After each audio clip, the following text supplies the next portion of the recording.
Right, we are live. Hey guys, how's it going? Welcome back to the Kiwi Lads channel. We are back for the first game we are covering of the URC season, and it is the first game involving a South African side, the Lions taking on Ulster. Now, this is a home game for the Lions. The last time these two sides met was a pretty close one, but Ulster managing to get themselves the win that was almost 1 year ago.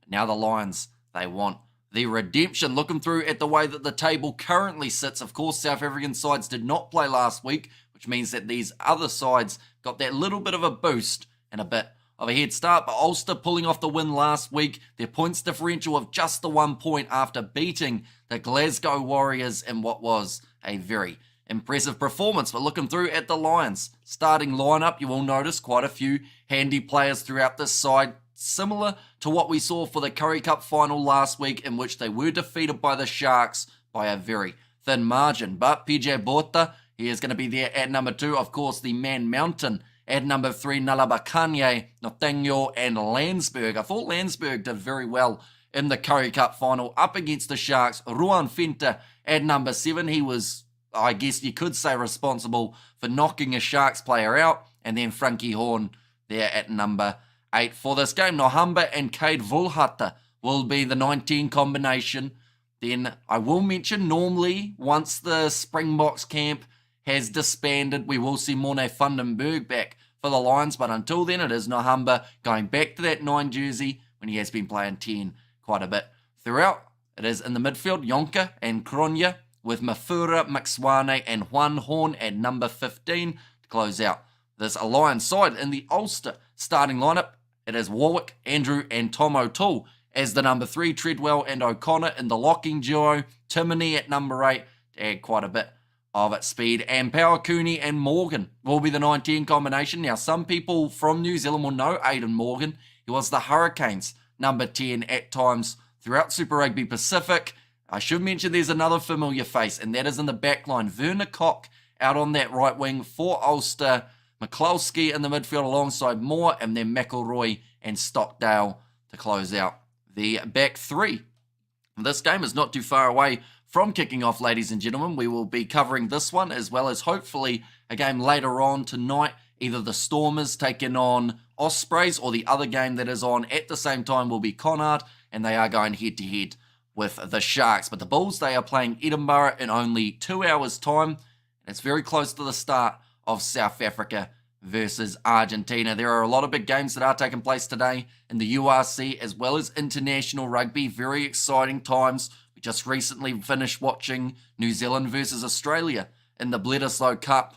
Second match, their rugby championship is done, but there's still more in the near future. But the coverage here in New Zealand is about to kick in. Looking through at the benches for this game, Henko van Wyk, of course, someone to definitely look out for the Lions. Schoolman there at number 19. I believe he did actually start in the last game for the Lions of the Currie Cup. Instead will now find himself off the bench. Michael Lowry there as the number 22.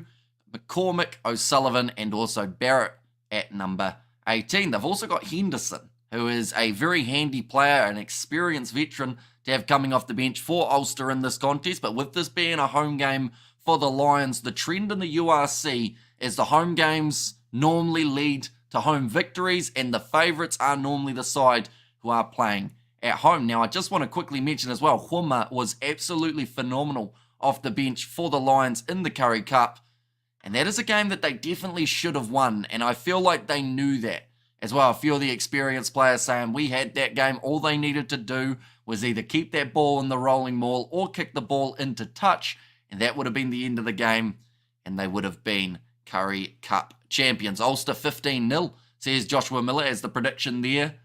Also, you're saying a scoreless game for the Lions. Now, I do think that Lions, I'd like to think we get a few more points than the 0, although I could see Ulster really grinding out a close victory here. We've seen teams do it before to the Lions in South Africa, but these will be the first conditions that we've seen for Ulster anyway, where they're playing at altitude in quite some time. A long time no see. Hopefully you can cover Stormers versus Ospreys.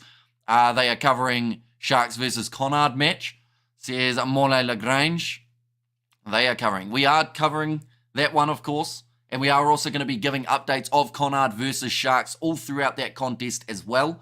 So be sure to keep an eye out for that. But the URC, it is great to have it back. Sadly, didn't get to see the South African sides in action last week, but that was due to the Currie Cup. We got to cover an awesome final that went right down to the wire. And I am secretly hoping this is going to be a close game, because all of the games in round one of the URC had potential of going to either side. There were some games separated by 7 or less. I don't think we had too many that were separated by a bigger margin. Just looking through at the round one fixtures, Leinster able to beat Edinburgh by 2.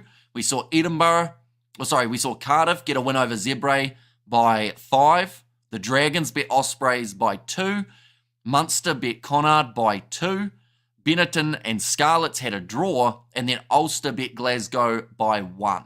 So all very close games in the first round of the URC. The second round hasn't been so close. At this point, we saw Leinster beat the Dragons 34 points to 6, and Glasgow managed to beat Benetton 42 points to 10. So a 32-point margin in one of those games and a 28-point margin in the other. This has the potential of definitely being the closest game up to this stage of the competition, or at least of this round being round 2. But next week, just for anyone wondering, the Lions, they'll be going head-to-head with Edinburgh. And then in terms of what Ulster have coming up, they are going to be playing up against the Bulls. So a couple big games and 2 South African sides switching opponents. They are just showing the aerial cam. There's like 30 people in the stand, unless they're all up in the shade. But otherwise, it does look like a really poor turnout for this contest. I would like to think that that is just because it is the first game of the season, and of course a lot of people are waiting for that Springboks game to kick off, which is happening very close to after this one, as well as after the Bulls versus Edinburgh. But yeah, I did think we would see a few more in the stands for this contest in particular. Maybe they're all up in the shade, which I hope is the case. But we are very close to the start of this contest, ladies and gentlemen. Do let me know your score predictions if you haven't already. We have one prediction so far, which was Ulster 15 to the 0 of the Lions. I would like to think that the Lions can get a few more points, though. 28 degrees Celsius. There's a little bit of a breeze, 24 kilometres an hour. And Lions 23, Ulster 19, says Freedom and Truth. And finally, the URC is back for the South African sides. In your view, how did others fare in week 1? I think it was a fantastic first round of the United Rugby Championship. I don't think it could have been any closer. Like I said, games were separated by 1 point, by 3 points, by 2 points, by 5, I think was the most that a game was separated by. And we also had a draw right near the start of the competition. But I'm looking forward to seeing this Ulster side away from home. Aidan Morgan from the Hurricanes, Werner Koch from the Sharks, putting together a very solid team here. They are just about to make their way out of the tunnel. Captain Frankie Horn for the Lions. Be hoping to back up a decent performance last week in terms of his side for the Currie Cup, but they want a victory here.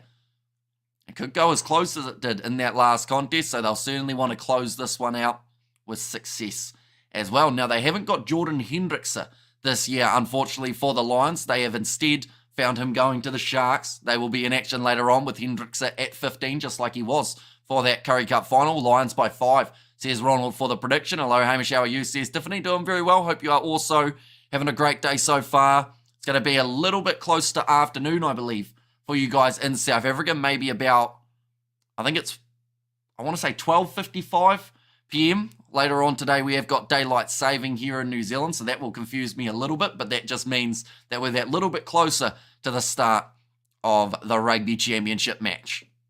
Ulster making their way out of the tunnel. 12:55 says Tiffany there, and the Lions by 7 says Dion there as well.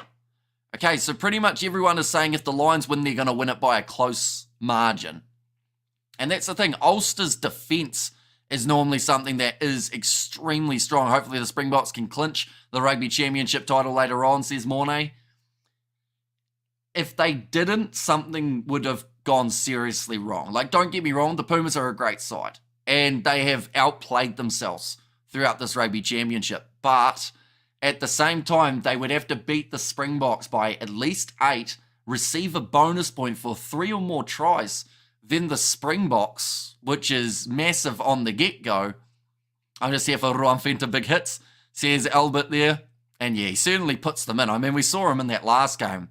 Knocked out Emil van Heerden completely from the game, unfortunately. 50th appearance for Reniard Northegno, and maybe that is why he's in the starting lineup rather than Ruben Skurman, just to give him that really nice big milestone game for the URC. But some of these guys are probably still a little bit worn and torn from the Currie Cup final. Like you said, there were some huge hits coming in.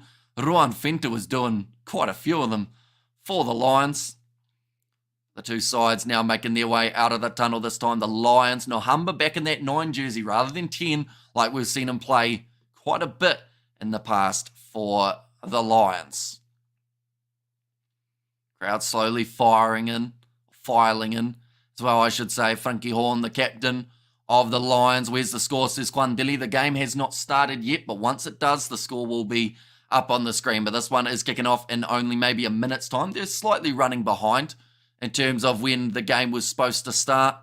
But yeah, we're pretty close to the start of this contest. But I want to know your score as well, Quandili. Do let me know your score prediction for this contest. Are you going with the Lions, plus prevent the Box from scoring a bonus point, while scoring try bonus win? No way, says Albert. So yeah, that's where that winning by 8 comes into it in terms of the equation, just to stop the Springboks for being within 7. Now, Juan Horn, he has got the ball in hand, and he will be in charge of kicking this game off. 28 degrees Celsius. It's a hot day in South Africa, Johannesburg. Not a huge amount of crowd at the game, like they've mentioned. On that far side, I think I can count 5 people. Eben Hetzbeth becomes the most capped Springbok player. Plenty of motivation for the Springboks, says Mornay. Exactly right. And also the location where Sia Khaleesi made his debut, I was told on the last live stream. Lions by 60. Is that a typo, Albert, or do you actually mean 6-0? And Ulster by 24, but Juan Horn kicks us off for the first URC game involving a South African side. And for Ulster, that is a massive mistake to make off the kickoff. They have dropped the ball, and Nalabakanye now has it in hand. Nohamba going to the short side. Nice sell of the dummy from Yonka. They're already 15 metres out from Ulster's line, and the last thing that you want is that early handling error, as it not just gives your opposition possession, but it also kind of hits your confidence a bit. Nice sell of the inside from Yonka, but instead decides to carry. Nohamba goes across to Frankie Horn with 30 seconds into this contest, and already the Lions look like they'll be able to score. Nohamba goes across there to Ruan Fenta. No typo, Lions by 60, says Albert. Now back across to the right-hand side. PJ Bota there. Humber, cross to the left. Here's Landsberg. And like I said, really physical throughout that final, but Ulster getting the breakdown and the turnover for Nick Timoney. Daylight savings, cut a piece of the bottom of the blanket, sew it to the top and make it longer. So glad we don't do that rubbish here, says Bruce. And hi, were you happy with the AB's performance? I mean, it was better, but there was still, I think, about 3 or 4 players who really didn't play well.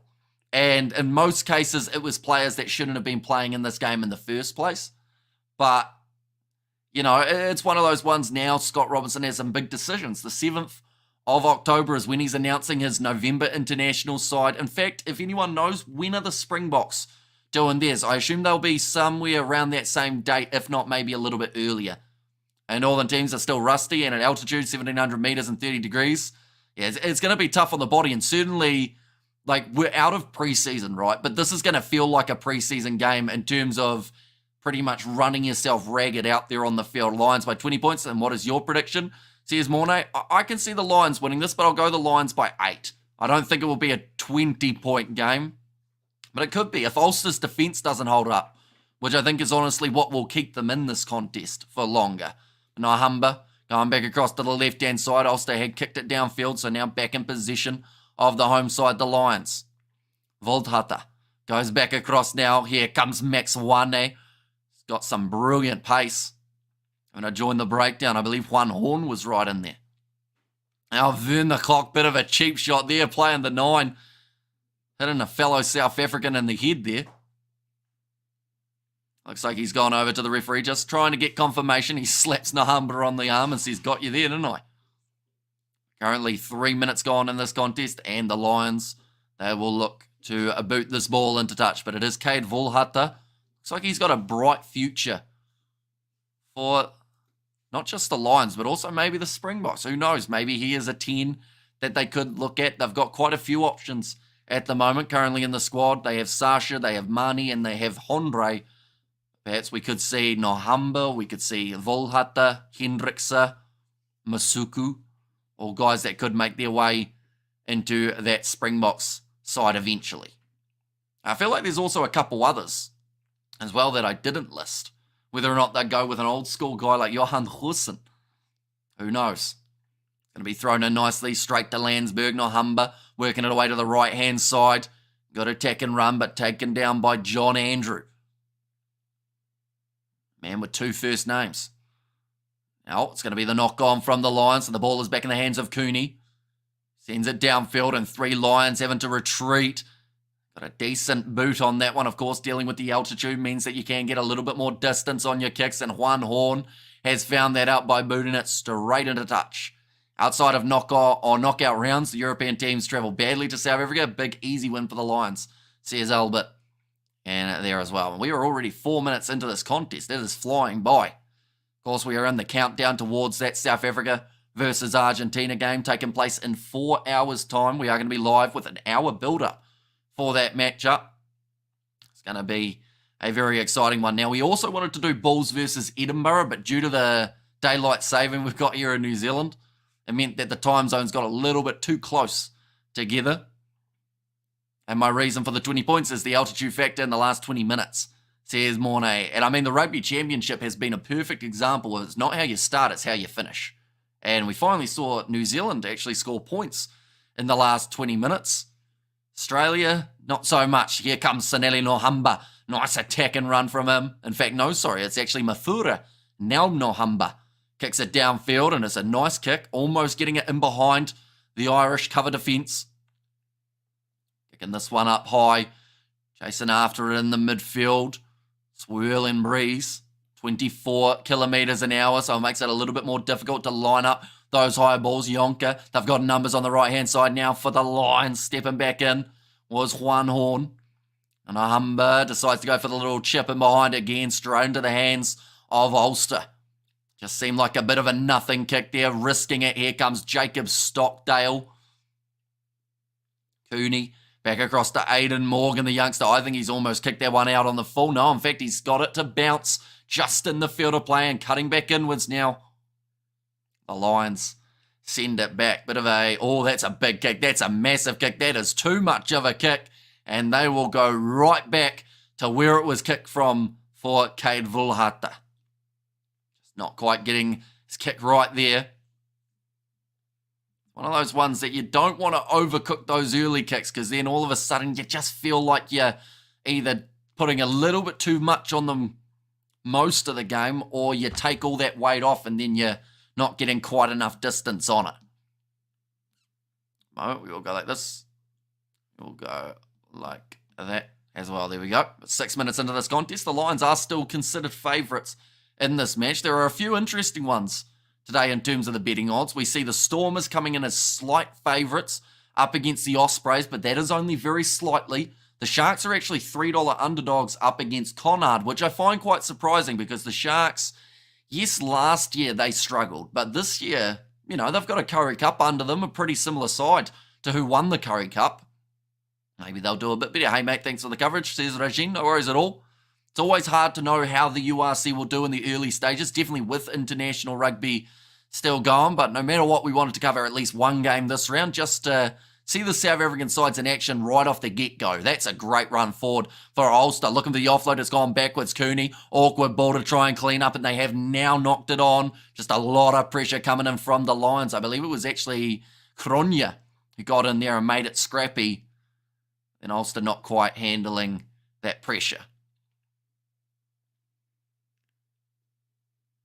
Does look like it is a hot day. 28 degrees. I haven't actually seen the temperature for the Springboks Argentina game. I don't think it will be quite as hot, but it's probably still going to be relatively warm for that contest. In fact, while we're at it, while we've got the scrum reset, I'll have a quick Google and see what we're sitting at.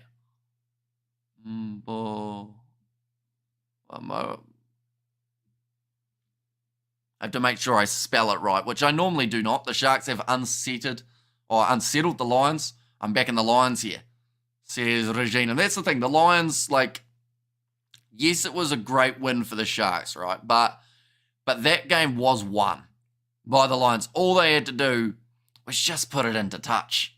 And they didn't. They decided to take the gamble and try and go for that rolling maul. And I'm sure if they could have that moment again, they would change it and they would put it out the back. They'd kick it into touch and become the champions. But they just got it wrong. I love that you still have the tie on.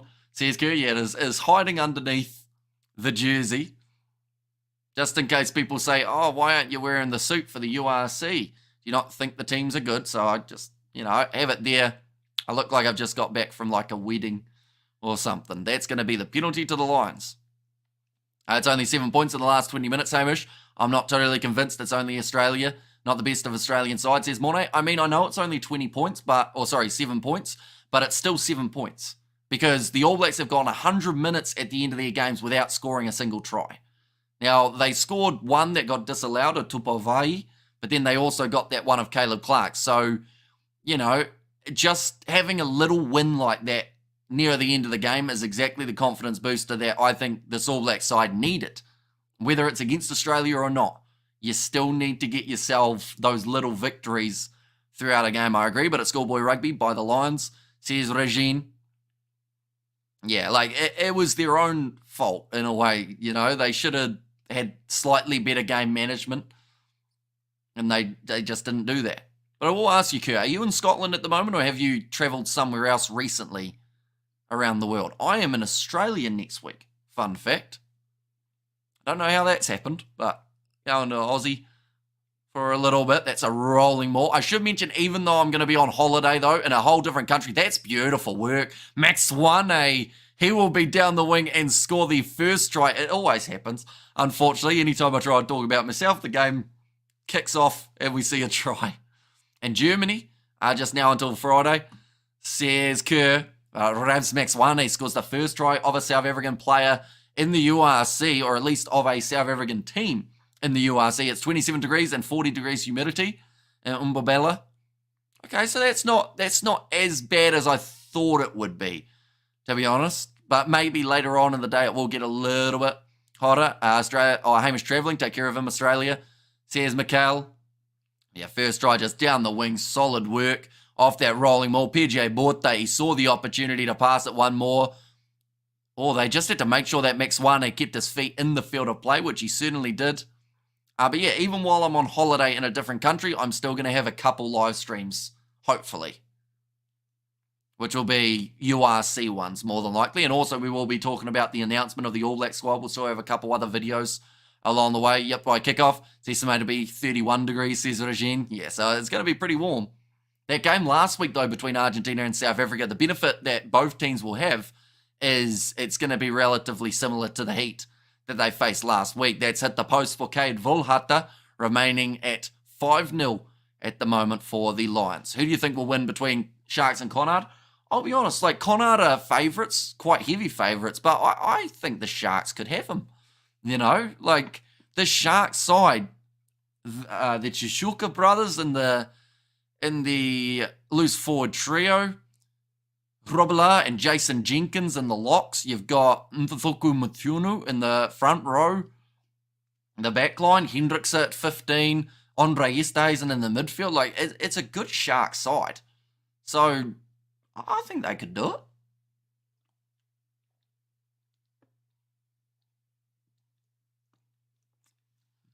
it. Penalty going against Kieran Treadwell there. So now Lions just outside of their 22 will be able to boot this ball towards the touchline.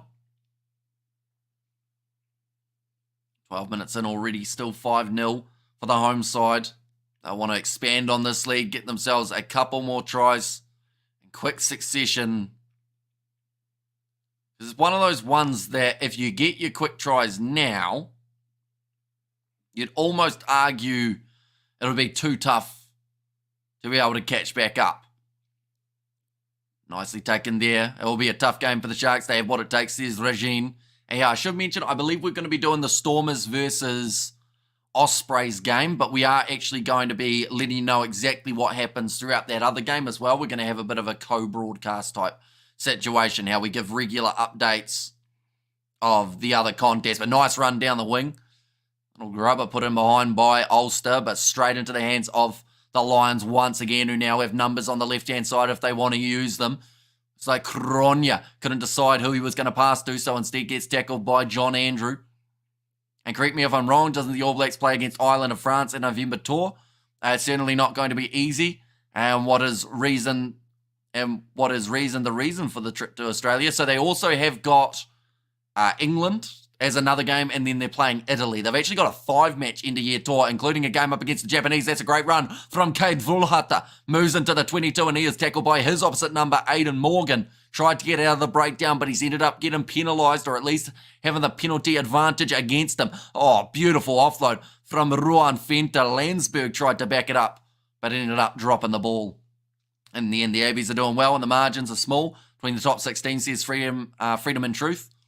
Yeah, yes, they've had a few losses, but if you look at it as a whole, like you've said, they're having close games up against top sides. And even in defeat, their biggest loss so far has been 8 points to Argentina. Other than that, they've had close games up against South Africa, but they did lose both of them within 7 in both of those contests. I feel like it could have been worse, you know? Looks like Cade Vulhata will line up this kick. He did miss his first one, so trying to get some sort of points from the boot. When are you going, or where are you going in Australia? I am going to Sydney and Newcastle. Are the 2 locations. Sadly, we won't be in Sydney when the NRL final is, though. That is one of the days that we're in Newcastle. So that's slightly unfortunate. That one is going to go over from Vulhata, so that will make the score now 8 points to 0 in favour of the Lions. Already 15 minutes into this fixture. Now getting ready to drop kick this one here. Kicked it off very long, and it's gone out on the full for the Lions. Bit of a slip from Frankie Horn as he went back to try and get it, but Aidan Morgan apologising to his teammates. Only 23 years old. He's actually younger than me. A possession, 76 at the moment for the Lions, and territory is 74% in their favour, so not really allowing Ulster into this contest as of yet, which is exactly what they have to do. We get their family horses, pleasant, so we are going to see some family, yes. Although I'm not sure what else we're doing in Sydney. I want to go to the casino. I don't know why. I just like big casinos with big lights. You know? Hamish, when was the last time the ABs ended 3rd in the Rugby Championship, says Cameron Kay? That is a question that I actually don't know the answer to. Because the last time that they didn't win it was probably 8 years ago? When was the last time the All Blacks lost the Rugby Championship, ladies and gents? So even not being first is probably a pretty long time. You're going to Australia for a holiday. Hopefully you can still cover the URC matches next weekend. Says Mono Lagrange. I'm hoping to cover at least one of them next weekend, but it might be hugely dependent on what the Wi-Fi is like where we are. If it's decent Wi-Fi, hopefully we'll be able to do things as we normally would at times. But yeah, if the Wi-Fi is poor, we may just have to do the occasional short video about what is happening. Nice quick tap taken there by Yonka. Looking for the offload, finds Nohamba. Now stepping out wide, Mafura tackled by Vunakok. Locking himself over the ball there. That could have been Ulster's turnover, and it is. 2019, South Africa won in 2019. Says Freedom and Truth. They did, didn't they? And then before that, I think it went... In fact, I'm going to look it up just because I don't want to get too many stats wrong. Championship winners. What do we got? The Rugby Championship. Where is it? Right, so it was... Oh, that's very fancy. So yeah, New Zealand, New Zealand, New Zealand, New Zealand, South Africa in 2019. Then it was New Zealand, New Zealand, New Zealand, Australia in 2015. Then New Zealand, New Zealand, New Zealand. Where do we have second place? They have the wooden spoon, but they don't have who came second in all of those years, unfortunately, on the one that I saw. Now, Rolling Mill coming for Ulster. 18 minutes into the contest, and Cooney will once again kick high for Cock to chase. Lining it up close to the touch line, manages to just slap it into the field of play. Aidan Morgan driven into the ground by Ruan Fenta. Getting welcomed to South Africa. Vern the Cock. Back across to Kieran Treadwell. It's going to be hard to make meters for Ulster. This Lions defence is solid. They make a lot of tackles. Now Cooney getting back across to the right-hand side. It seemed like he was going to fire it back into the pocket. Now, Cooney, once again on the halfway line, will go for the kick up high. Vern the Cock expected to chase it yet again, and he slaps it back onto the side of Ulster, although he's taken a bit of a knock in the process. Can't see any team beating AB's record in the Rugby Championship. Says Heaney, great step and coming there for Ulster. They move into the 22. Juan Horn trying to get over the ball, but he hasn't got it. Instead, just had the man. Rough pass. Morgan leaves it for Alan O'Connor on his outside. 22 metres out from the line now for Ulster. Morgan with the flat ball to Treadwell. The Lions just committing 2 men in the breakdown. PJ Bortha, though, manages to get that turnover. Don't know much about life the Rugby Championship has. Well, I don't know how much life the Rugby Championship has. There's Mikhail. Oh, that's a brilliant kick. That's a 50-22 from Juan Horn, but he has kicked that from inside of his own 22 to get it there. That is an incredible kick from Juan Horn. Sometimes, you can get a little bit of luck with the way that the ball bounced, but that one always looked like it was going to be a threat to the 22 of Ulster. But the turnover from PJ Bortha, which of course meant that Ulster didn't have anyone back because they were on attack only moments beforehand. And this is only going to be 5 or 6 metres out. Now, if this had gone a little bit further to the right, it could have gone all the way back. But great bounce of the ball for Juan Horn. 46 appearances. Hasn't had too many opportunities, though, for the Springboks. He was in the initial squad, then taken out for the Rugby Championship. Been back in more of Upper Lelefasi recently, but eventually with the retirement of Villiers not too far away, is it going to be Horn? Is it going to be Hendrickse? Do then make their way in? We see Damien Willemse back in action up against the Ospreys later on today. See how he goes in his first game back. Now, PJ Bortha ready to throw this one in. They will only be about 8 metres out from the Ulster line. So really going from scramble defence to ultra attack in a very quick change. But PJ Bortha hanging on to this one here. Ulster trying to defend it, slowly working them towards the touchline, but they've cut back in there. The Lions, PJ Bortha. Oh, they broke away from the rolling maul, so it will be no try. As Ulster from Ireland, do they have a similar setup as South Africa with regards to teams, says Regine? So Ulster are one of the 4 one of the 4 Irish teams. So they've got Ulster, Connacht, Leinster and Munster. So similar in some regards of the fact that they've got 4 different sides from 4 different regions of Ireland. PJ Bortha, I believe they said that they broke away and started a new rolling maul.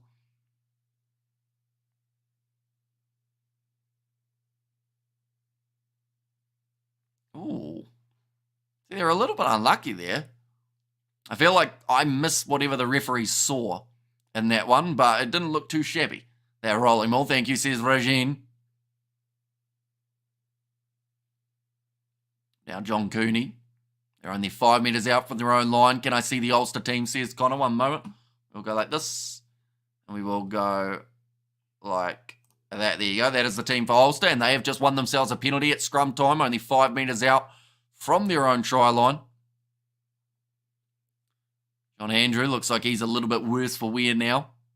We haven't seen any tries scored from this Ulster side. Some decent work from Vern the Cock out on the wing. Of course, ex-Sharks player Aidan Morgan under quite a bit of pressure so far in that number 10 jersey for Ulster. And, that kick has not found touch from Aidan Morgan. Mafura doing brilliantly to keep the ball in the field of play. And those little mistakes are things that can really hurt you. Passed on the outside. Max Wane, he has got pure pace. He's taken down by McElroy.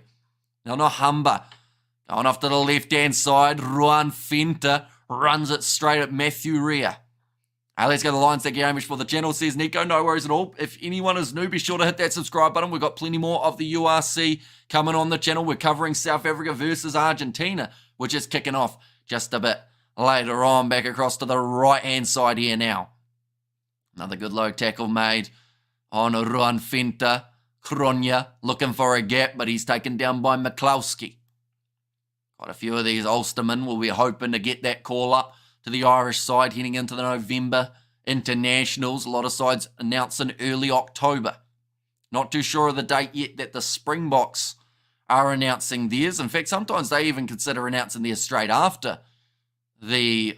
Oh, that's a good run. Straight after the Rugby Championship. Now, a little knock on. And he's not happy there, Cade Vulhata. 1 minute water break by the sounds of it. But he did go in to play halfback rather than Nohamba, who was waiting next to the breakdown. Cade Vulhata just to putting that ball down. 23 minutes, absolutely flying by so far in this match. There are plenty of other games that are taking place in the URC today. Like I mentioned, the Stormers, they'll be in action up against the Ospreys. The Sharks, they are playing Connacht. The Bulls have Edinburgh in their contest, so a South African versus Scottish side. And then also alongside that, in the today fixtures that are coming up, we see Zebre versus Munster and also Scarlets versus Cardiff as the other match that has taken place. So plenty of rugby action throughout this weekend. The top 14 also in full effect alongside the Gallagher Premiership. I think the biggest game of the top 14 would have to be Racing 92 taking on La Rochelle. That one could be very close. Racing having the home field advantage, which normally means a lot when you look at French rugby. And the Gallagher Premiership, Leicester Tigers coming in as underdogs at home taking on Bath, who had a very good last season. Currently the water break taking place. Just the one try has been scored so far. That was for Rabs Maxwani. You wouldn't mind a second, though, throughout this match. Just seeing there what is coming up. The Lions have Edinburgh, then the Dragons, then Zebre, and then Leinster as the game taking place after that. I believe that game up against Leinster is almost in the November internationals, or extremely close to it anyway. Yeah, there it is. 27th of October is when that one will be taking place. And there are still games that do take place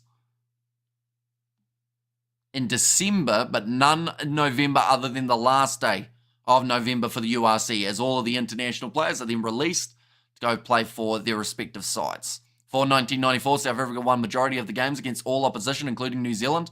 After 1994, South Africa only performed well in World Cups. So here's freedom and truth. And yeah, it is interesting to see like form of certain sides and how they have changed over the years.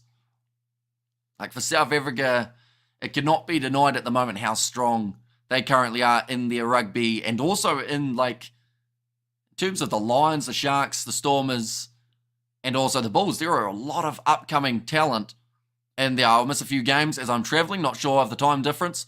Hope to get some updated from you, Hamish, says Rajin. So we will be doing our best to keep you informed about all the games that are happening throughout the day. And we've got that big build-up 1 hour before South Africa versus Argentina, where we'll be going through everything to do with that game, as well as updating you on the Bulls versus Edinburgh contest as well. Now, John Cooney going to be rolling this ball back. They have been told to use it yet again. Why is Ulster playing so bad, says Vincent? I mean, like, I would say they've made a few mistakes, yes, but I don't think they've been absolutely awful as of yet. We've got to remember this is played in extreme heat, 29 degrees Celsius or somewhere around there at altitude as well.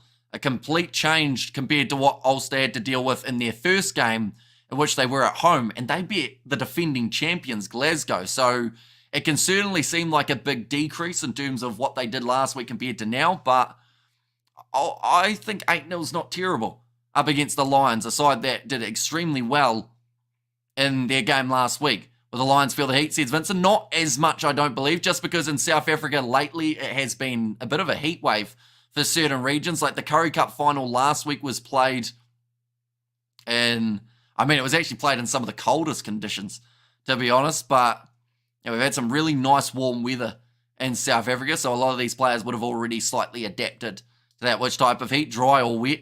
Says Mikhail. I believe it's more of a dry heat. I don't think humidity was hugely high, about 20%. Also, good luck. The Lions, says Nita, but nicely stolen by PJ Buota. Finds the offload to Nalabakanya. That man moves well for a man who's around that 140-something kg mark, but already the Lions have made their way up to the 22. Bit of a rough pass, cleaned up on the outside by Yonko, who's booted that one out on the full. Forgot he was at altitude and gave that an almighty hoof into touch. You must have Scottish blood with the name Hamish, says Sean. Maybe like way down the line, but I don't think it was chosen based on heritage or anything like that. Like, my parents literally said to me they thought I looked like a Hamish, so they went with Hamish. My sister, she was going to be called Forrest if she was a man, based off Forrest Gump. So there you go, eh? I could have been named Forrest. If that movie was popular 2 years later, you're looking at Forrest from the Kiwi Lads right now.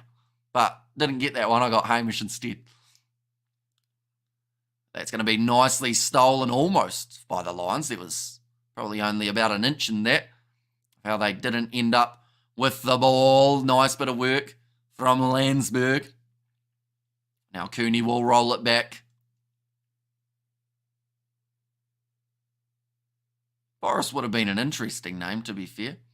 Would you prefer Forrest?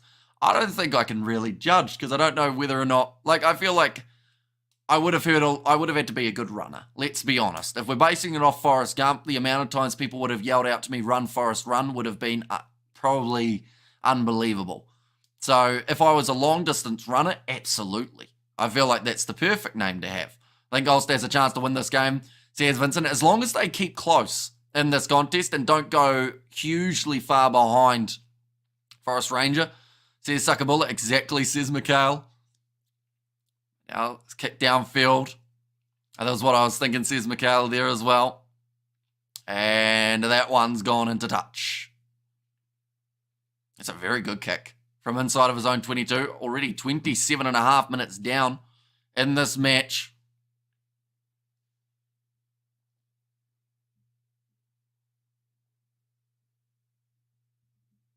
Well, we will go like this. At the moment, the odds still have it in favour of the Lions.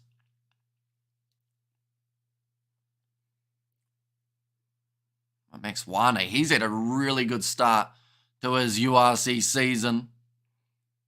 Where do other people watch you from? Says Dreys. We've had quite a few South African viewers. We've got New Zealand, Fiji. Had quite a few viewers from. In fact, at halftime, we'll have a look at my geographic stats and see whereabouts everyone is from. But I think mainly South Africa, New Zealand, and quite a bit of Fiji for the 7 side of things. Now going back across to the right-hand side, Ruan Fenton, nice attack and run, Argentino here, says Mikhail. Now going to the right-hand side, Juan Horn, manages to bust through one, gets it out to Ravs Mixwane, cut him back in. No channels, says Dreys. I think it also tells me that in the stats as well. But I would assume similar to in terms of the regions, in terms of like the YouTubers from those countries. So I think quite a few 2 cents viewers do watch us as well. Quite a few. Oh, that's a unlucky one there. Rugby Guru. We actually first collaboration on the channel we did with Johan way back in the day when I only had, I think it was when we had 90 subscribers. I sent him a message and he was willing to collaborate with us. That was when he had about 900. So always remember that and still keep in contact with him. Any Irish here, says Akabola. YouTube and, says Dreys. No, we're just on YouTube. Like, we aren't on Twitch or Facebook or anything like that. It is just on YouTube, if that's the question, which I think it is. Any Irish here, says Suckabulla. I think we build into the Irish as we get into the November internationals. Normally, I think because some of these games are free to air in Ireland, it makes it nice and easy that they can just watch it without listening to me as well. But like, you know, we have our few Irish viewers every once in a while. Right, the water has been cooled off by the sounds of it. Oh, and referee just having to tell one of the players he's not a doctor, so I'm not sure what the player was asking, but 29 minutes in now. Yes, but you read comments I don't see. Says Dres. Which comments, Dres, are you talking about? If you go on to, sometimes if you've got live chat rather than all chat selected, like if you go on to all chat, you should see any messages that for some reason you aren't seeing in the first place. But yeah, they are just coming through YouTube, I should mention. ULSTER is the next Richie McCaw. Awesome. Yeah, that man, he's a very, very good talent. But, you know, some people aren't completely convinced about him yet, it would seem. But hopefully as he builds into his international career. Like, we've got to remember, the man has hardly any caps. He played up against Fiji on debut. If it wasn't for the Blackadder injury, they may not have even been trying him at the moment. So we've got to be thankful for that in some regards. That's going to be, almost thrown quickly by Mafura. Decided that they had lost too many metres, though, where the line-out would have taken place. Already 30 minutes in and 8-0 still for the Lions.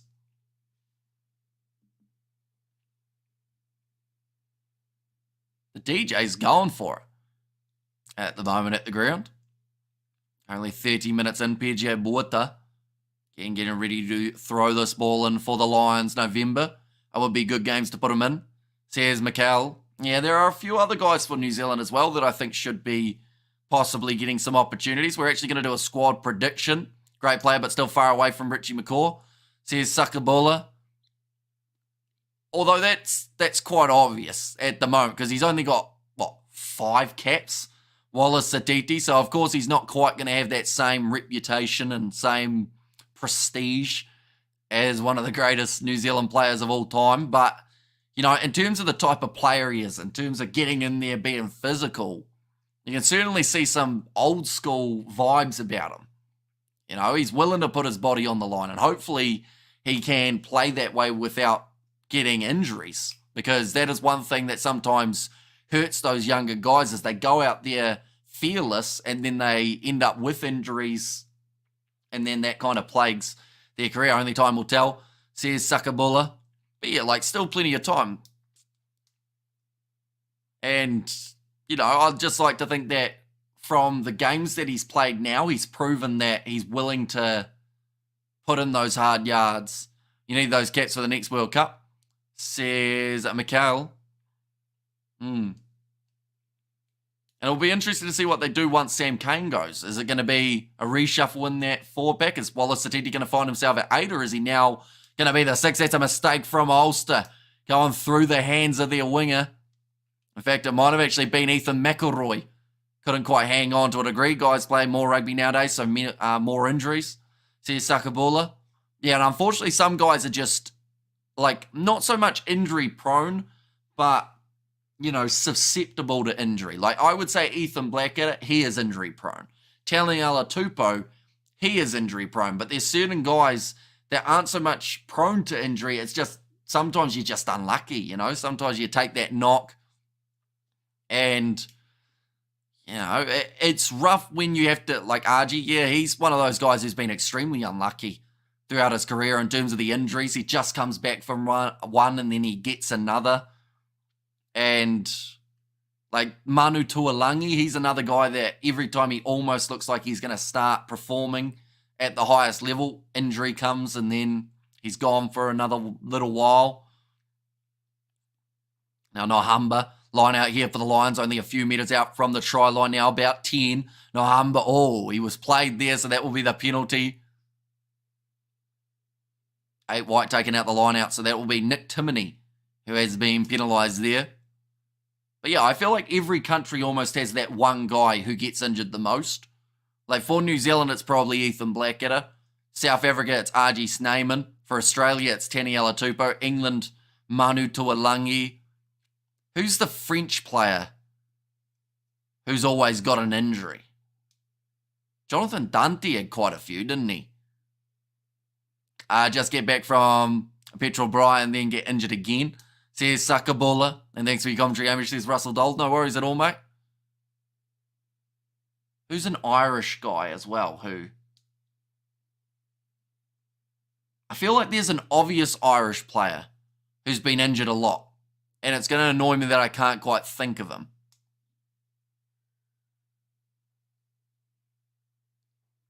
Who would the Irish equivalent of an injury-prone player be? Ladies and gents, do help me out. Right, the line out will still be 5 metres out from the line. And that's nicely taken. Omani. I mean, he's had a fair few injuries, but to his credit, he's fought through a lot of them, hasn't he, in terms of just trying to play through them. Takes a big knock and then just gets up and keeps on going. Kind of got that nickname of the Terminator for a while. That's a great rolling ball, and this time the Lions are over and they will get themselves try number 2 in this fixture. 13-0 at the moment. That one, it does look like it's Frankie Horn, the captain, who has got the try. It's going to be hard work for Ulster to get back into this contest. I mentioned how if the Lions scored again, you're just going to have to really come from behind. Oh, hang on. Oh, I thought they were getting the TMO. Excellent first half for the Lions. Says Freedom and Truth. Yeah, didn't really look too rattled at all throughout this first half. Haven't been challenged too hard. Ulster only having very minimal opportunities inside of the Lions 22. Just a really solid rolling maul as well. Okay, Volhata, he's sitting at 50% accuracy at the moment.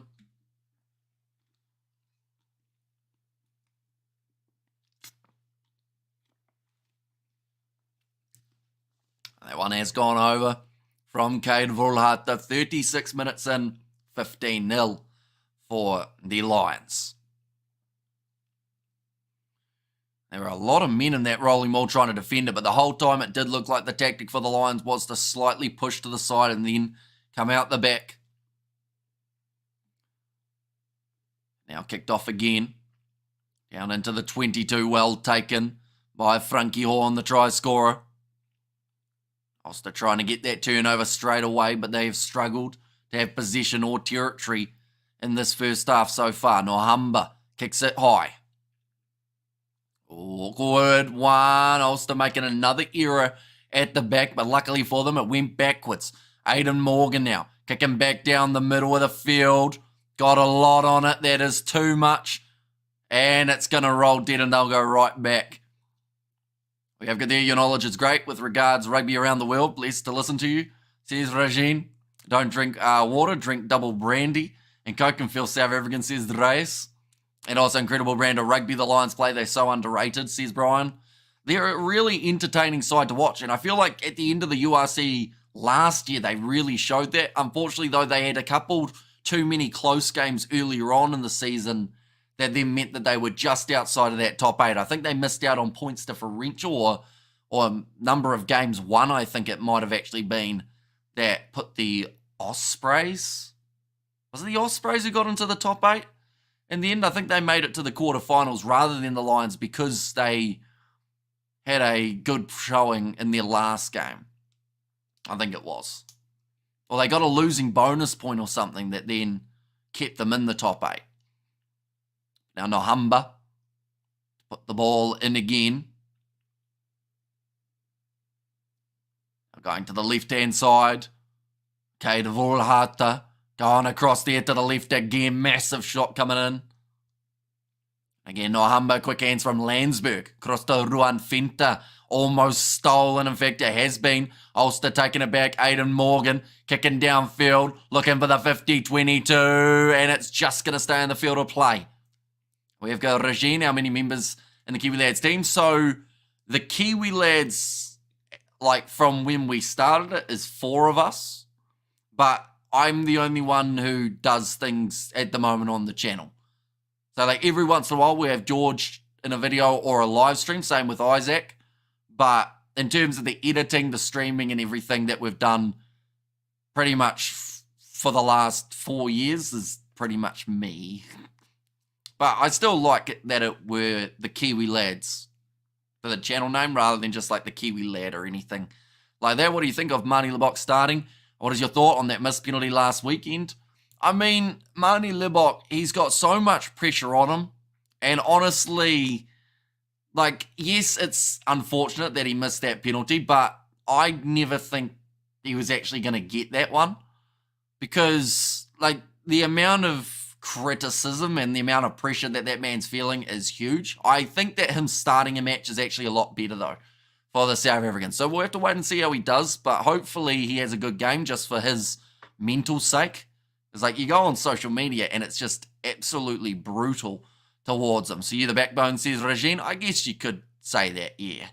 And Irish Rugby has dropped off its World Cup New Zealand tour peak, says Sean. Oh, I wouldn't say that per se. Like November internationals, they went real close with the Springboks and won one of those games. And then, like, other than that, I think that's the only loss other than the quarterfinals, isn't it? That they've had in recent times. So, like, they've had a couple close games up against sides that they previously bet. But sometimes, you know, you're in that scenario, the result just doesn't go your way. That happens. It's rugby. And with how close a lot of the top sides are now, you know, one little decision can be the difference.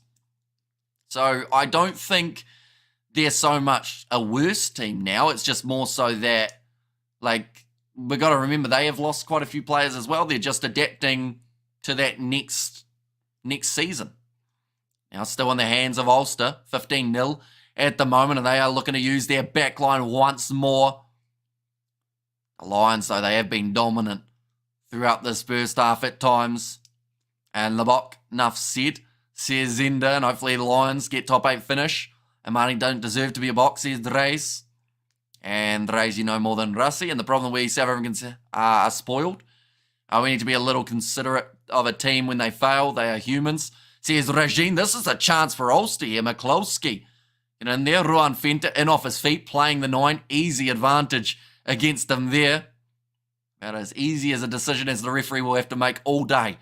Now, Aidan Morgan looking for that next pass across Treadwell. Doesn't want to offload. Not on the ball, but instead on the man again. That's a big shot from Nalaba. Kanye wasn't held, so was able to get back up and go again. They'll go back for the penalty now, though. Go South African teams. Everybody complain about Marnie's missed kick, but Kurtley Ardence's yellow card was much more costly. That's true. Like, we saw 2 tries scored throughout that Kurtley Ardence yellow card period, and it was the momentum shifter that got Argentina back into the game. So, yeah, like, we've also got to remember, Pollard missed a kick earlier on in the game. So if he had got that kick, Springboks would have won by 1. But, you know, that's rugby. Sometimes it works, sometimes it comes off, and other times, no matter what you try and do, it just doesn't quite work. I agree. When you are the top, you always receive criticism, says Mikhail. Now looking for this line out here, John Andrew, to throw it in for Ulster. Can they get some form of points in this first half? It would certainly be a great finish to the half for them. They're looking for the rolling maul. They've been told to use it once. Landsberg's getting in there, so I think they will have to use it. John Cooney going back across to Stuart McCloskey, who runs it hard and straight. Only a couple metres out. Clooney going back across there. That's close. The ref wasn't even looking. So it's probably lucky they were just short the pick and go. Ulster still 1 metre out from the try line. Now another chance for Ulster. Again, just short of the try line. There's another penalty. Oh, the try's good. They've actually scored it. My apologies. I thought the referee awarded the penalty, but I think it's John Cooney who's actually got himself over the line there, and he didn't even really have to pierce the side of the breakdown. He just sneakily put that ball down, something similar that we've seen from TJ Perenara for the Hurricanes last year. Or this year, I should say. Lion will start pulling away in the last 20. Says Albert, I support any Bok, and any Bok team Rassi puts out there. I won't tell a heart surgeon how to do his job, just like I won't tell Rassi how to do his. Says Sakabula there. And yeah, like sometimes I think people do slightly forget, like the guys that are on the field are literally humans, you know. They have emotions, they have feelings. Like, they'll be just as disappointed as, like, some of the spectators. But, you know, it's about trying to keep that team together. You know, you don't want to have guys that, like, imagine if his teammates, Tamani Libok, were like, you're doing really bad with the kicking, so we don't want you in our environment anymore. Imagine what that would do to the confidence. That one from John Cooney has pushed it away to the right. Will be interesting to see what happens when proposed URC Premiership merger. It will be, because England's in a really tricky boat at the moment, because there's not many Premiership teams that haven't lost money, or at least don't owe money, I don't believe, just at the moment. Amani will be great today. I hope so. I really hope he puts a real good statement performance in, so that, you know, as critical as some people have been of him, I want to see at least some people be like, okay, he's not as bad as I was making out. You know, like if he was able to do something that wins them the game or has a man of the match performance, it would be massive in terms of, like, you know, learning what is the future for the Springboks. The problem is we don't see what the coaches see in training during the week, so we just don't know what they do, or what they're thinking. Says Albert, and rather learn our lessons now than in a quarterfinal. Says Sakabola. And also we have got there Saka, where was Mani in the World Cup final? Says Dres. Didn't he play in the World Cup final? Or was he not? One moment, I'm going to have a quick look. Just because I have to remind myself. I know that he had a couple match-winning performances for the Boks throughout those Rugby World Cups. Even with those missed kicks, he still managed to help them in the overall outcome of that competition. What we got? World Cup final, facts only. Cheslin Colby missed a drop goal. Andre Pollard missed a drop goal. Damien Valimza missed a drop goal.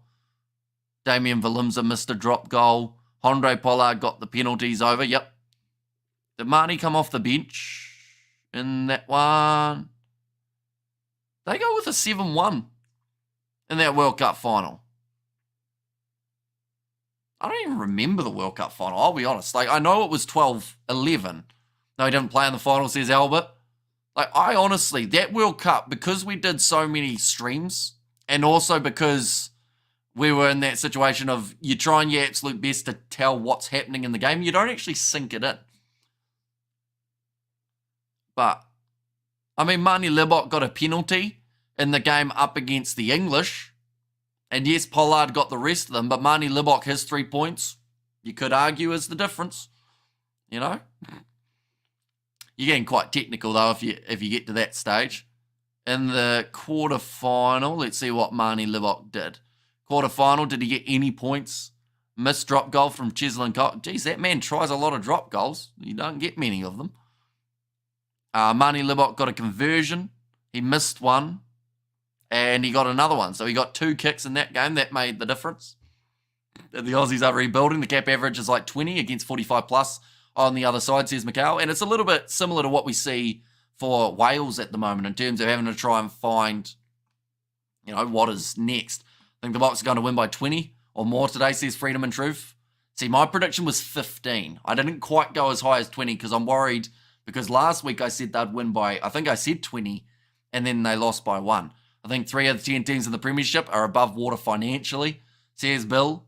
And highly possible South Africa and Italy will be snubbed, says Heaney. Did you forget the French game? If you ever played any sport, you know it's up and down. And thanks, imagine the Aussies, says Regine there as well. But what we're going to do during this halftime break, ladies and gentlemen, is we're going to look at our analytics. And we're going to see whereabouts our viewers are from. Because I haven't actually done this, I'll be honest. In all my time on YouTube, I don't think I've actually done like an actual breakdown of where the views come from. I don't actually know how to do that. Audience, that'll be it. Maybe. How do I see my geography? Oh, there we go. Top geographies. So, for our viewers this month, in particular, South Africa have, wow, that's a South Africa have been 69.6% of our views this month. New Zealand have been 6.2%, Australia 3.4%, UK 3.2%, 2.4% from Fiji, 2.3% from the United States. I would say, well, actually, no, that's not. I was going to say that would be the Fiji-New Zealand game, but it actually isn't. I wonder how many alcoholic drinks the South African supporters have had when they have a go at sports players, says Regine. Nice, says Mikhail. Lebok is the best Bok player, says Julian Moses. In 2023 final, had Damien Williams at 15 and Pollard at 10, with Villy only back on the bench, says Albert. And there as well, I'm trying to find what's a random country that you wouldn't think would have so many views from. Sri Lanka, we've got 3,700 views, actually about the same as we've got from Italy. He can play and kick that Lebok, says Julian Moses. Eben is rated by some as the best ever, and rightly so, but I personally think Peter Steph, says Sean. I mean, Peter Steph du Toit is absolutely incredible with what he's able to do.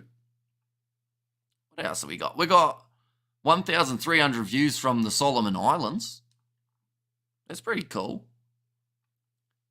Please use export to view up to 500 results. How do I do that? How do I export? Export current view into a Google Sheet. We're getting fancy. Mexico, says Albert. I want you guys to try and guess. While we're at halftime, where is the location? Why is it blocked? Okay, we'll go like that.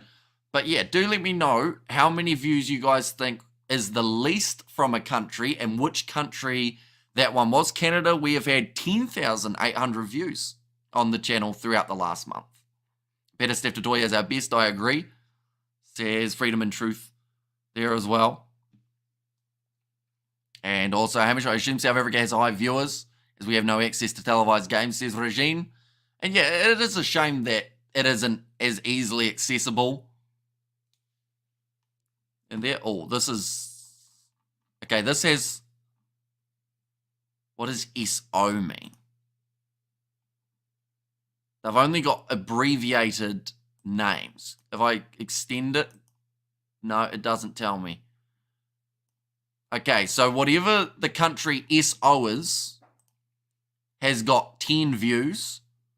MN, MF, and BM all have 10 views as well. I don't know what those countries are, unfortunately. And it also doesn't tell me in the spreadsheet. That's a bit of a shame. Oh, I just downloaded a zip file. I have no idea what I'm doing. It's currently halftime. Chart data. Okay, I have no idea what that means. Fair commentary and scores, says Stream. Thank you very much, mate. Greatly appreciated. Of course, we have got plenty more coming on the channel in the near future. South Africa versus Argentina. Somalia is SO. There we go. We got 10 views from Somalia. Who would have thought it? But we've had 150 countries that have viewed our channel in the last month. This is by far best rugby channel, says Sean. Thank you very much, mate. It's greatly appreciated. And we have got plenty more coming, like I said. We've got the URC later on. It has taken place between the Stormers and also going head-to-head with Ospreys. But during that game, we will also keep you updated with what is happening in the other game, which is Sharks versus Connacht. We've got an hour build-up for South Africa versus Argentina. It's going to be an awesome game. That one, Fiji here, says Stream. And Slovenia, says Nick there. Any viewers from North Korea? Not that I saw on that sheet. But I also have no idea how to use that sheet, if I'm being honest. Like, there's one that has like a table data, but it doesn't tell me. Whatever MF is for a country, I'm not actually too sure what that would be, but they like me, it would seem, because the 10 viewers watched for 5 minutes, 10 seconds. South African viewership numbers is heavily influenced by the cost of DSTV, lack of alternatives to watch live. I found your commentary to be outstanding. I'm clearly not alone, says Russell. Why don't South Africans watch Forever Sports Stream? Just wondering. Says any? I think if a few do, overall. MF is Macedonia. Okay, so Macedonia seemed to like watching us for longer periods of time than some of those other places. Like, I think Somalia only had a 1 minute view duration, so they got pretty sick of me pretty quick. Where's your suit? It's underneath. I've just been wearing the hoodie as well because it's currently a bit cold in New Zealand. And Dupree and Victor Matfield is ranked the best lots of Springboks of all time. Says Outlaw and 10 South African contract workers in Somalia probably. Says Albert. Just showing the highlights from that first half. That last minute try being scored. Blazer says Stream. The Blazer's sitting over on the chair. So yeah, we're probably going to have it back on, I would say, for the next match, South Africa versus Argentina, which is much better than Forever Sports. It depends on what you're looking for, I think, because if you're looking for like the press conferences and everything like that, I'm not a media, I'm not a journalist. And I know that they've got like the rights to be able to show the press conferences and everything along those lines, which is something that I feel like is pretty handy, being able to see like all those types of things. But for me, I don't know. I feel like I don't want to go down that mainstream media route. I prefer the authenticity of being a random bloke who's just live streaming from his dining room, or the lounge, wherever I am in the house. Are you visiting family and friends in Sydney, Australia? We are going to visit them a little bit. I don't know what to do in Sydney, though, in terms of what else to do. So do let me know. What would you do if you were in Sydney? What's the average winter temperature there by you? Average winter temperature overnight's probably about -1, somewhere around there. Maybe a little bit warmer, maybe 1 degree Celsius. And the day, you're probably looking at 12 degrees as an average, maybe 10. Somewhere around there. Road to 100k. Leave a like and sub to this channel. Go to the zoo in Sydney. That's Taronga Zoo, isn't it? The one in Sydney. Outlaw Matfield was our best line-out lock. Even better in other facets. Says Sean. I missed the first half. How have Ulster played? They have been a little bit rough, to be honest, but they still managed to get themselves a last-minute rolling maul try that definitely got them back into the contest. But they have to follow it up with a big performance here. I would say first 20 minutes or so is absolutely crucial. It's going to snow tomorrow in Cape Town, says Julia Moses. And we have got there, you should visit the Sydney Opera House. I might if I'm not going to watch an opera. Nothing against opera, it's just not my cup of tea, I don't think. But just looking at the thing might be quite cool. The Opera House, that is. Have you ever been stopped by someone saying, hey, it's the Kiwi Lads guy? Not very often. Once, 30 minutes up the road, a guy who was actually working at the place we were at, he had finished his shift and he was like, oh, are you the guy, or are you the Kiwi Lads? And it was me and George who were there. And I kind of went, yeah, because I was confused because this was probably 2 years ago. But I've had a guy who visited my small town to give me a Chile rugby shirt, which was quite cool. But other than that, I don't think we've really had many people recognise us, which I don't think's a bad thing per se. People in the town that I'm in know us, or know me anyway, because it's such a small town. So they don't recognise me for that. They recognise me because they know me, if that makes sense. I think you'll be pretty well known in South Africa, says Sakabola. And many South Africans love you more, Hamish. Your humility is partly why we do, says Freedom and Truth. Well, thank you very much. I've always said, though, these streams are not the same without you guys. So, I could be sitting here talking by myself and it's just not very fun. I still enjoy it, but, it's definitely the fact that you guys tune in, week out, no matter what the game is, that makes these always a lot of fun to do. People will recognise you on the streets if you wear your headphones. Says Sean. I should mention second half has got underway and Werner Koch with the pass on the outside. That was close to Ford, going into the hands of Matthew Rea. New Zealand and Australia are on the same hemisphere, but I found the Kiwis are much more friendly. I wonder why. Says Regine. And Gunther is a Province fan, says Outlaw. And Uniman says Street. Thank you very much. And nice condors, says Mikkel there. Yeah, so I had to squeeze into it. I think I wore it. Oh, maybe I didn't wear it for a Rugby World Cup game for Chile. I think that was only because it was a tad too small, so it slightly strangled me when I had it on. A big run from Andrew Warwick. Currently 14 metres out from the Lions line. Ulster wanting to get off to a great start in the second half, just like they finished the first. Quick hands. Great work from Werner Koch.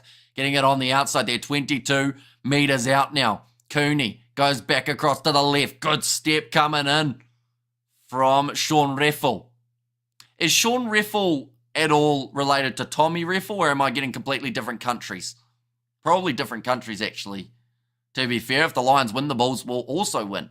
So here's Julian, and just looked at the Sydney Opera House as the idea, if I was you. I'm not an opera fan. Now, nice run on the outside. Ball to McCloskey. They're 5 metres out now from the line here, Ulster. Cooney goes back across from Tom O'Toole.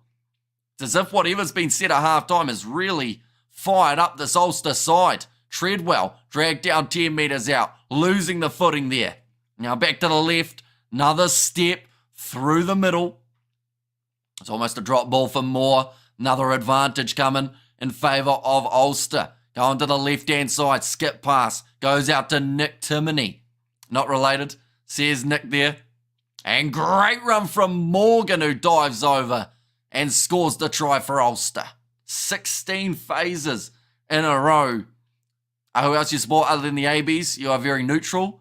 I make it a pleasure to engage with you, says Regine. See, that's the thing. Like, even though I'm from New Zealand, I wouldn't say I'm a, like, do I like watching the All Blacks play? Yes. Do I like watching the Springboks play? Yes. Like, I don't think I so much have a team, but, like, because I'm from New Zealand, a lot of people think that I am an out-and-out All Blacks fan. But it's more so just the All Blacks and the Springboks are the sides that we cover the most on the channel. But I'd definitely say that those two have been my favourite teams to cover. Definitely when it comes to not just the international, but the next level down. You know, the URC sides. It's always awesome getting to cover the South African games for Super Rugby. It's great watching those teams go head-to-head, learning who the next players are. Like, that's the thing. Back in the day, to learn more about South African rugby, I just used to watch the Curry Cup and do live streams of those teams so that I could learn as much as I could about the depth that South Africa has. Speaking of music, what your type of music that you will listen?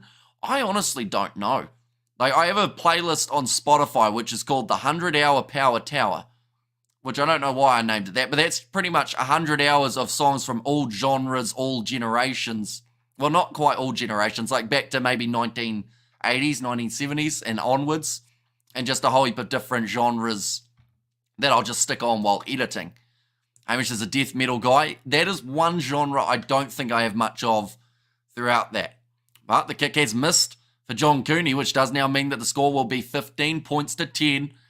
Eben Hartley scores a try. Victor Matfield scored more tries. Sears Outlaw. And come on, the Lions wake up in this Ulster up in their game. Won't last long in this game. Sears Albert. True, and sometimes he gets the bias, takes himself. Yeah, I've had that quite a bit.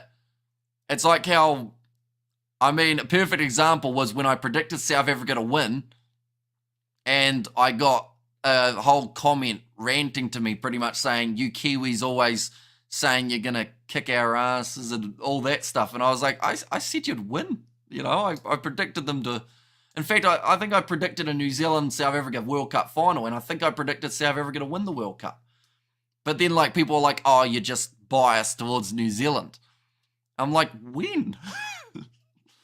But yeah, it's good fun. Now line out coming for the Lions. It's actually Marius onto the field. That is for PJ Borta. I think he's gone off for the HIA. Because otherwise I don't think you'd take him off. He was playing very well throughout that first half. Now nicely taken. Going off to the right-hand side. Flat attack and run from Reniard Jonker. I've met fans from all the Southern Hemisphere countries in Cardiff before and after the games. I've had some varying experiences. Says Fleshin. And lo, you always have those people, says Regine. But yeah, like overall, I feel like we've built quite a positive, well, a mostly positive kind of community. Well, attack and run from Ingo van Wyk. They've decided to make a couple changes here, in fact. Where Matfield played the All Blacks, we're also stronger than now. Says Outlaw, but that Victor and Eben didn't play more together. Says Sean, great attack and run from Ruan Fenter. They're only 5 metres out for the line now. For the Lions, no, Humber to the short side. Oh, Henko van Wyk was diving over the line, but unfortunately for him, he was short. Wasn't quite able to get over. Now around this side again. Defence. Oh, that looks held up. Just held up, maybe. They'll check this, though, because he might have half by got a touchdown. Lions, 80% win. Very biased there, lads. Says Irish there. Yeah. I think that just shows, I mean, I did say we have 69% of viewers from South Africa, so that probably explains the 80% in favour of the Lions, but I guess also because they're the home side. This is an on-field of no try. He was very close to getting it down. He does not, by the looks of that. Yeah, that's going to be held up, and that will be a goal line dropout. Hamish, you and I disagree a lot. You're still my favourite, says Albert. I feel like we've disagreed more recently, Albert. But that's all right. Like, that's the thing. Even though you can be quite, I want to say, like, straight to your point that you're making and don't really want to be told otherwise, I feel like there's still that kind of, I want to say there's mutual respect there. There is on my end. I think there is on your end as well. Right, they just want to make sure that the player who holds him up was onside.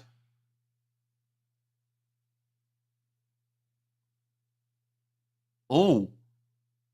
Right, it's going to be a penalty restart because Ulster was offside. Well, if the player who held him up over the line was offside, is that not a penalty try? Okay, there was another player stopping the try, so that is why it's not a penalty try, but probably a little bit lucky there to not have that penalty try. When Matt Field plays, the Bulls won the Super Cup 3 times. Says Outlaw and come on McKenzie. Or South Africa want to watch the Springboks. Says Julian Moses in there as well. Yeah, we are going to be covering that Springbok game up against Argentina. Exactly penalty try, says Sakabula. They're looking for the ball now, though. And it should be a penalty try. It wouldn't be fun if we all agree with everything. That's true. It would be a bit weird for people who don't agree and they're looking in and being like, this seems a little bit cultish. You know, it seems like everyone's just getting along too well. Because that's the thing. You could stick 10 rugby fans, in fact 5, go down to 5, even 3. Stick 3 rugby fans in a room. They will find at least one thing that they all disagree on. And it could just be something simple like they don't like the colour boots a player wears, or could be something quite large like a certain player shouldn't be in the team. But like that's the thing. Rugby brings out, oh, that's a try. That's another one for the Lions. It will be the replacement of Matthias. Recently made his way onto the field and now scores the try. Franco Moraes, I should say, not Matthias. And that thing would be Lebok. Says Sakabula, we all see things differently. And come on Ulster, says Nick. And come on the Lions, says Albert there as well.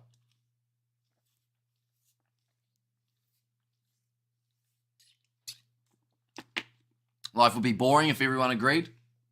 Says Outlaw, that is true to a certain extent. One moment, I'm about to sneeze, so I'll quickly mute.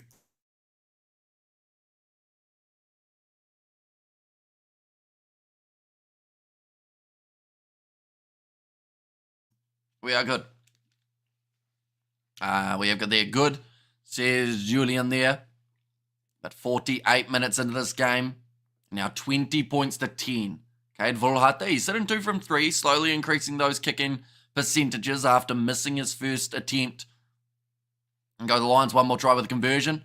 You'll be good, says Regine. Of course, bonus points could be extremely important throughout this URC, something that the Lions maybe didn't get enough of early on. Volhate has just missed that one away. See, that's an interesting one, though, because they have missed 2 kicks now. There's a total of 4 points. Points could be crucial near the end of the game. Driving ball is killing Ulster, says Rugby. And yeah, it's something that I think a lot of teams will look at and go, okay, that's how we can take it to Ulster. Like next week, I expect the same thing. Need to get Henderson and the boys on, says Rugby in there as well. And I don't think Ian Henderson will be too far away. At the moment, Victor scored 7 and Eamon scored 6 tries, says Freedom and Truth. I guess that would be a good question, though. I might save it for the South Africa-Argentina one, but I was going to ask what kind of number Ed Smith might be able to put together for caps when we consider how he still looks like he's got a few years in him. Like, not only is he going to become the most capped, but he could become the most capped by quite a few.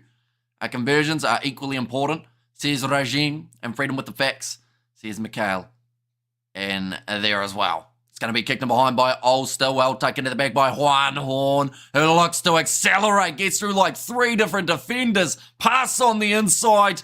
Oh, it's the slip, but he's managed to get the offload to Henko van Vyk, and that will be the bonus point try for the Lions, managing to answer back instantly after scoring.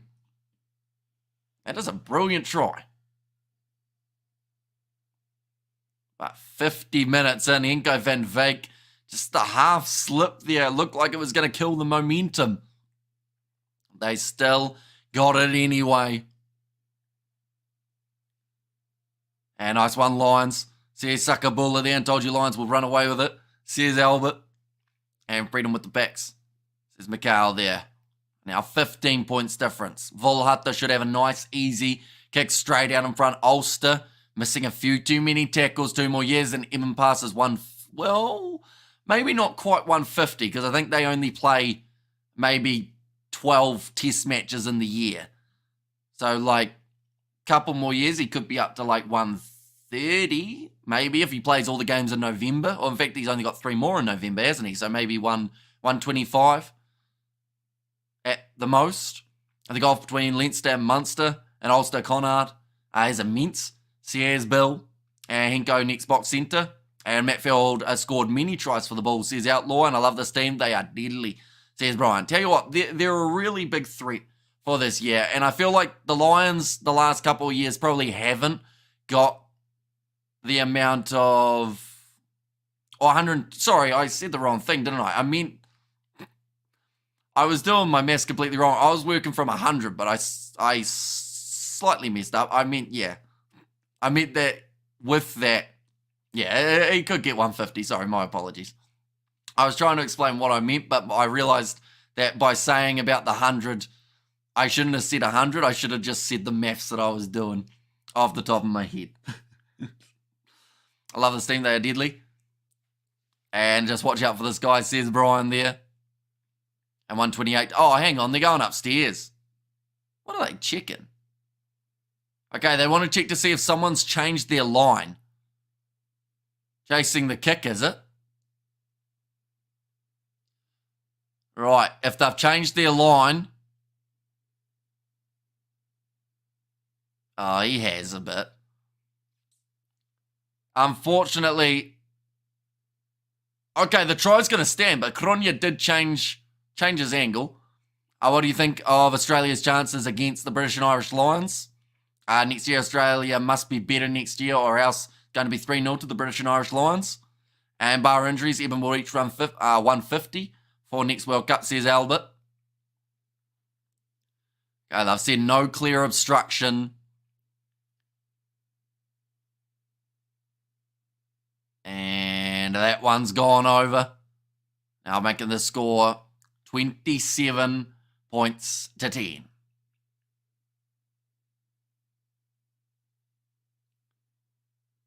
And knee is still heavily strapped for Henko van Vyk. Getting the ball down and very happy are his teammates. It's going to end up being a cricket score. If also don't make changes soon, says Rugby. I believe the prediction was by 60 by Albert.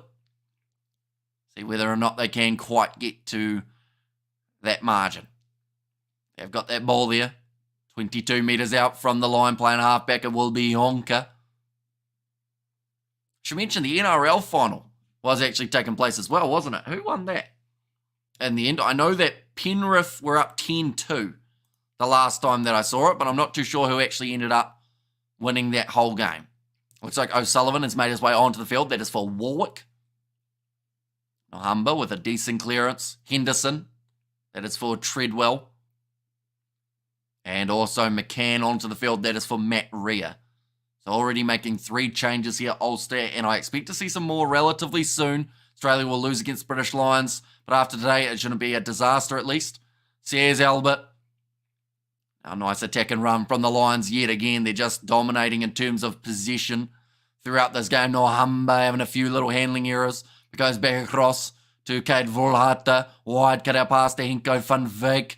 who is close to out on the wing. He's got Max Wane with him, doesn't use him. Keeps the ball in the field of play till it goes out. Eric Cronje, be a future Springbok. Says Charles. See, it's a tricky one, isn't it? Because there's a lot of guys at the moment in that midfield that want that opportunity of one day getting the chance. Because once Damien Dealindi, once Lucanio Arm, and once Jesse Creel are all gone, like down the line somewhere, they will have to find that next combo. And people have talked about Andre Estes, and they've talked about Kanan Moody, Henko van Wyk, Lorenzo Julius is even a young guy that people have been mentioning. David Creel, I think that he's been a consistent option in the URC for the Bulls, but now they're playing in 15, which is an interesting choice. And maybe that's because he knows that that centre jersey isn't as up for grabs as it once was. Plus, they've got some great talent in that midfield. Ethan Hooker, he was another guy that some thought might have been a bit of a bolter. Nobody beat someone by 60. I was exaggerating to highlight my point of a big win, says Albert. It's not like you to exaggerate, Albert, is it? Mutual respect, of course, always there. They're now 40 metres out from their line. Ulster going to be running this one back. Cooney going to the left-hand side. Another big shot coming in. Don't think Mapimpi will make Rugby World Cup 2027. Says Sakabula. Yeah, see, he's one of those guys that, like, I don't think he'll be there, but I do still think he'll be playing club rugby, or like for the Sharks or for someone. Tom O'Toole, it's been a disappointment at the prop. I thought he had the potential, hasn't lived up to it. Says rugby. We have got there, Henko van Wyk, what a player, and the thumbs up from Albert there. Nohamba, selling the dummy. Thought about going on the outside. Out to the right again. Currently in the position of a bonus point. Ulster throughout this last 25 minutes, even if they are tired, they will want to score 2 more tries to get that bonus point. That was close. McCloskey wasn't quite quick enough to intercept though. Max Wane going down the wing, almost wrestled out by Aidan Morgan. Centres are our future weakest area. So opportunities there. Damien, Jesse, Lucanio are getting on. Says Sean. Another penalty goes the way of the Lions. Australia will be ready by the time the next World Cup arrive. I would really want to see these guys work harder. And also, Australia must raise their game against British and Irish Lions. If not, it's going to be 3-0. In your view, can Australia be better by next year? I think so. I think that they just have to stick with a coach. Because they are too keen, I believe, at times to get rid of one. Like, the game today up against the All Blacks was not a good one. But Australia still had some all right moments. The game the week prior was actually very strong from Australia. They fought back from giving away a lot of early tries. It's just their defence at the moment. If they can find a way of stopping opposition scoring, then they'll have a lot more success in the near future. But the problem is they've only got a few games to be able to do that. Rugby is Life has got the Lions. And there as well, Australia need to bring back Skelton, Says Rugby, and Henko van Wyk and Dan du Plessis will combine well as the centres. Yeah, see, Dan du Plessis, another guy who I didn't even mention in terms of that midfield combination as another option. They've got a lot. I mean, the Sharks, who else have they got? They got Costa, don't they? He's gone all right. Here comes Kwama, though, making his way onto the field for Fenta. He was really strong off the bench in the Curry Cup, managed to get himself a try and got a crucial turnover near the end of the game. Edwell. Would they play Edwell van der Merwe in the midfield, though? Or would they play him out on the wing instead? I feel like he's got to be that left wing spot, doesn't he? Maybe the next for Makazole Mapimpi. But it depends on what wing they put Kurtley Arendse and whether they put Moody in the midfield or whether they put him out on the wing as well. I love watching, I have watching some friends, kids playing schoolboy rugby leagues. South Africa rugby is in good hands. I think in the next year or two, we will see some new players. And that's the exciting thing, isn't it? The fact that a side can be so strong, and even with bringing in young guys, as long as they bring them in consistently and at the right times, like the strong side is going to continue. Nice wide cut-out pass there. And our Waita Cronje was wrestled into touch. And we'll go back for another penalty, though. Sharks have Hooker, Estes, and Anduris, to name a few. Says Mark. I think Edwell is already 29. Yeah, see, he's... Oh, who am I thinking of? Who also plays the left wing. He's a young guy, and I don't know whether he's also got headgear or not. But it's not Edward van der Merwe that I was thinking of. There's another guy out on that wing, and it's going to annoy me because I think I forgot him last time we were listing players who could be there. I think he switched to a different team, though. My worries is future logs for South Africa, or locks. I think that is from Dres. We catch a fish, be right back. Says rugby is live, but that kick has gone over for the 3 points. So 30 points to 10. And Kana Moody for the centre. I'm trying to still think of who that winger is. He's quick like Edward van der Merwe. He's a bit of a similar player. It's going to annoy me. I can't think of who it is, but it's from a couple years ago that we saw quite a bit of him. And they should get a better defence coach then. Our scoreline be much closer. Says Mornay Lagrange. And now rolling this one back, it is going to be high by Saneli Nohamba. Takere, that's the one. How old's he? Is he younger than Edward van der Merwe, or is he just as old? I thought he was younger. Where is he at the moment? Is he still playing in South Africa, or is he playing overseas? In like France or somewhere. Now going off to the right-hand side. Nice fend from Vernecock. Hasn't really had too many runs throughout this contest. The Lions in off their feet there in the breakdown. But I think they're going to end up with this ball, are they? Yes, they are. Somehow getting that one past the ref. Now out wide, Kate Volhata. Let's get one more pass. Out wide, Maxwane uses his pace. He is electric with the ball in hand, close to a forward pass. And it has been ruled as flat, and Ulster have managed to get the turnover. Now going short side again here. Oh, ball stripped. At the moment, Ulster just can't keep the ball in their hands without giving it away half a second later. Now Juan Horn going off to the left-hand side. Attack and run. Open space here for Cronje. He is quite young. Yes, he moved to Ireland. Says Mark there. So yeah, maybe like he could be a future option out on that wing if they don't go down the Edward van der Merwe track, although I haven't seen much of him recently for Thake Abrahams. And Munster is where he is now. I have to keep an eye out for him. Vernecock winning the foot race, and I think he's got the try there, Vernecock. He's got it down, and he scores for his new side. Ulster look out on their feet. Yeah, it is exhausting playing at altitude, but Vernecock, if there's one guy who is used to playing with a bit of altitude every once in a while, it is, of course, Vernecock. Scores the try to help get Ulster a little bit closer to that bonus point. He's taking some deep breaths, though, Vernecock. Getting the turnover, and then they will just check this one again. Cade Vulhata trying to cut him off, but Vernecock, he went down. Tried to keep his body rolling.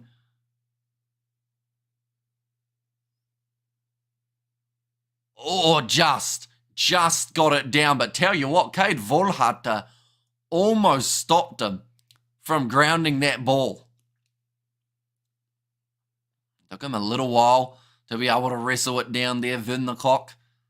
Now 30 points to 15. Chance to line up this kick. John Cooney currently sitting 0 from 2.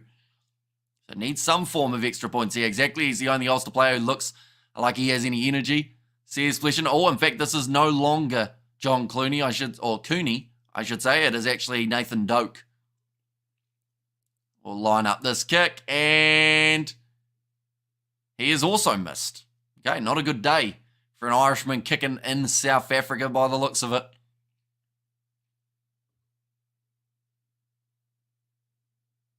Just talking about commitment.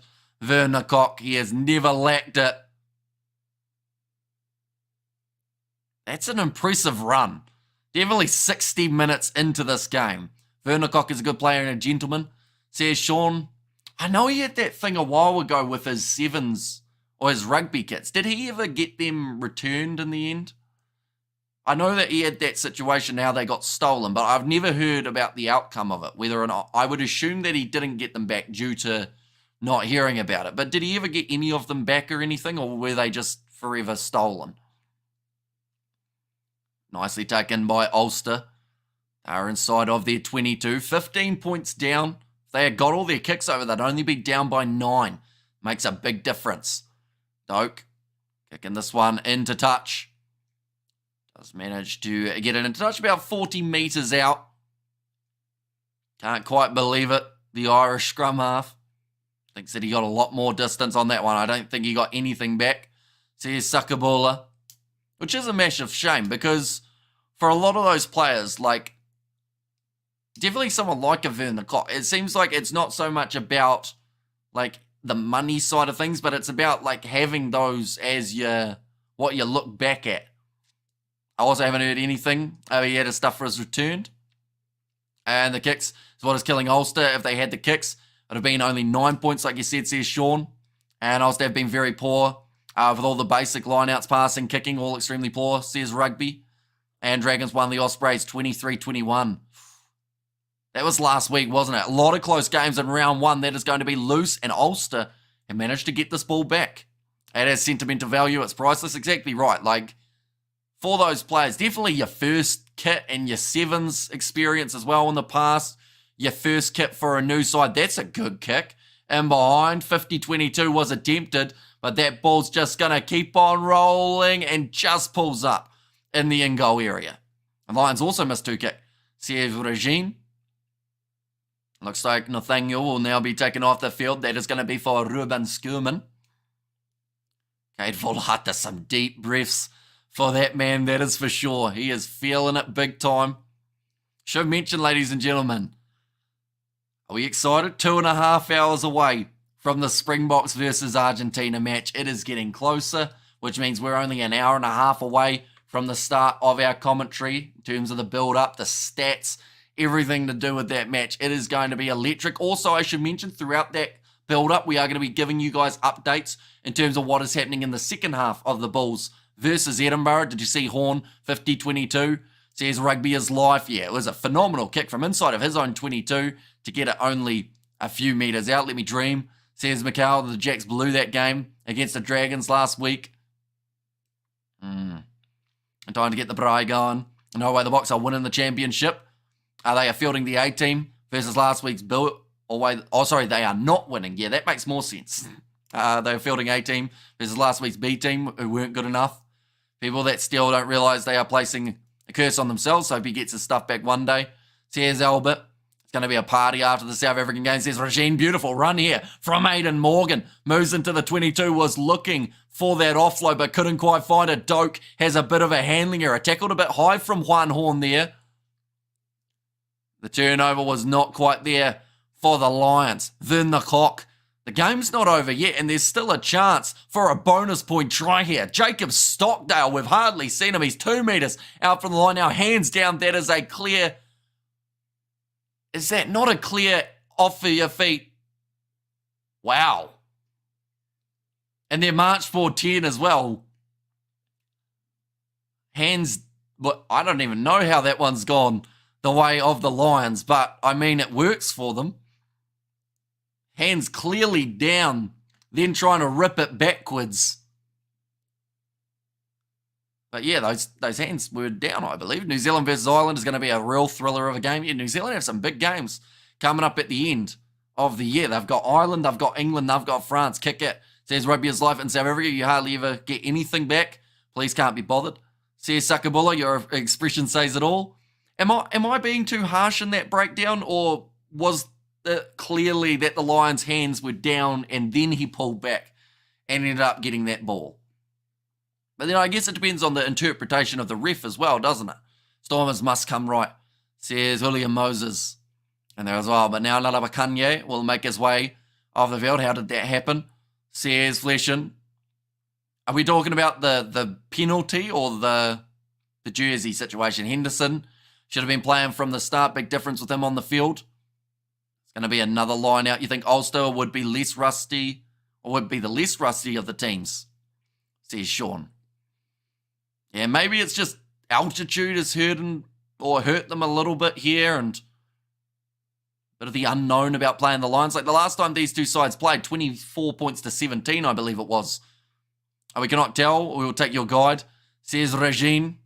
And the pen says Flesh. And yeah, I thought it was a clear infringement, but we play on. Currently, Ulster in position just outside of their 22, still chasing that last point, that last try to give them at least a bonus point from this game. And Mike Lowry should liven things up, says Rugby. Yeah, it's 13 minutes remaining, so they're really going to have to empty their gas tank. Come on the Lions, says Rugby is Life. We're seeing 394 metres made by the Lions compared to the 292 metres carried from Ulster. So they're still at a decent, like in some of the stats it's good, and just some of the other ones it's not ideal. Now getting ready to throw this ball in. And it is claimed by the Lions. They will throw it back to the left-hand side. Cade Volhata gives it off to Goma. I can't get that little click yet. I'm trying my best, though.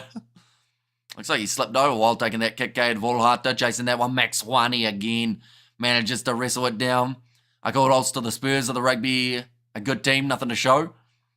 Who have you got for man of the match so far, Hamish, says Rugby? I would say either Max Wani, or you could also argue maybe one of the midfielders. They've been pretty impressive throughout this game. Or Ruan Finta, I would say, are probably my contenders at the moment. I think the Lions are fired up after their embarrassment defeat last weekend. Says Sean, and Rassi experimented last week with that team. But today is a different story, and the Bok will win by 20. And it's interesting because Argentina have probably, I would say, experimented this week in terms of the amount of changes. I think they've made like 6 or 7, including, you know, some guys that you wouldn't even expect to see in the starting side. So it's going to be interesting to see how they counter the other way, because now it's almost the roles have reversed. And the Lions showed in the Currie Cup they are ready and hit in form. I don't have time. I don't have time for this. Too busy. We'll get back for the Box game, says Bruce. Is that actually like a shortened thing that people say, Bruce, or have you just like made it up? Because like you're missing the T at the end. If it is shortened for that. Now nice pass across. Wow, that's a big, solid run there for Ulster. I think it was McCann, the big run. Now going off to the left-hand side. Michael Lowry passes on the outside through the legs, trying to be too fancy there. Too many Seans and Seans. Says Sean. Got a lot of Seans actually, to be fair. We got the different spelling. Is there any other way you can spell Sean? I'm trying to think. If there's like another way you can, I guess SH or SHAWN is also Sean. There's never too many of us. Says Sean there as well. Another change being made by the Lions. Only the 10 minutes now remaining. And Renzo Duplessis will make his way on. Sean is another. Says Sean. We got the 3 Seans in a row. If we have a 4th Sean who is just watching without commenting, please, if you have the ability to, please say hi in the chat. Oh, it's Rugby. Ulster dead on their feet with this heat. Says Rugby there. Yeah, let's see if we got one more Sean in the chat. Sharing the Sean love. That's a tongue twister. 10 minutes left. It's going to be once again a line out here, I believe. What we got ourselves. Lowell says Sean. Yes, should be IDHTFT. No, think I've seen it before. Says Bruce there. I feel like the easier way of saying it is I'm busy, rather than I don't have time for this, or abbreviated, just like I'm busy is pretty much the same amount of letters.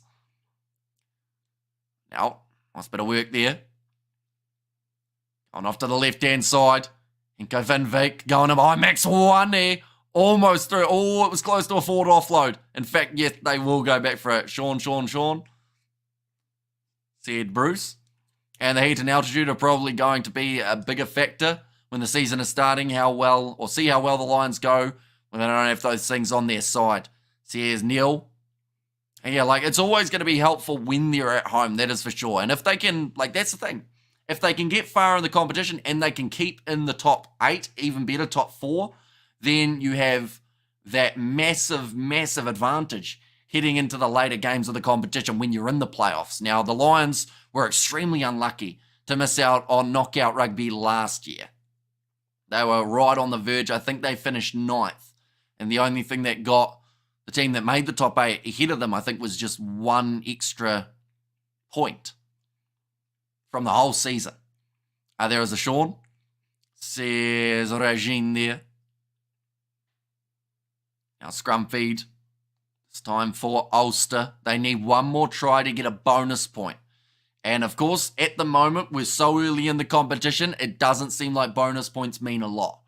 But as we get closer to the end of the comp, those are going to be the massive, massive difference. So Hamish, what's your take on the All Blacks this year, says Rugby? I mean, they've gone, I would say, a little bit safe in terms of what they've selected. Razor's just trying to work out what his combos are going to be, but he hasn't really given too many young guys that really big opportunity.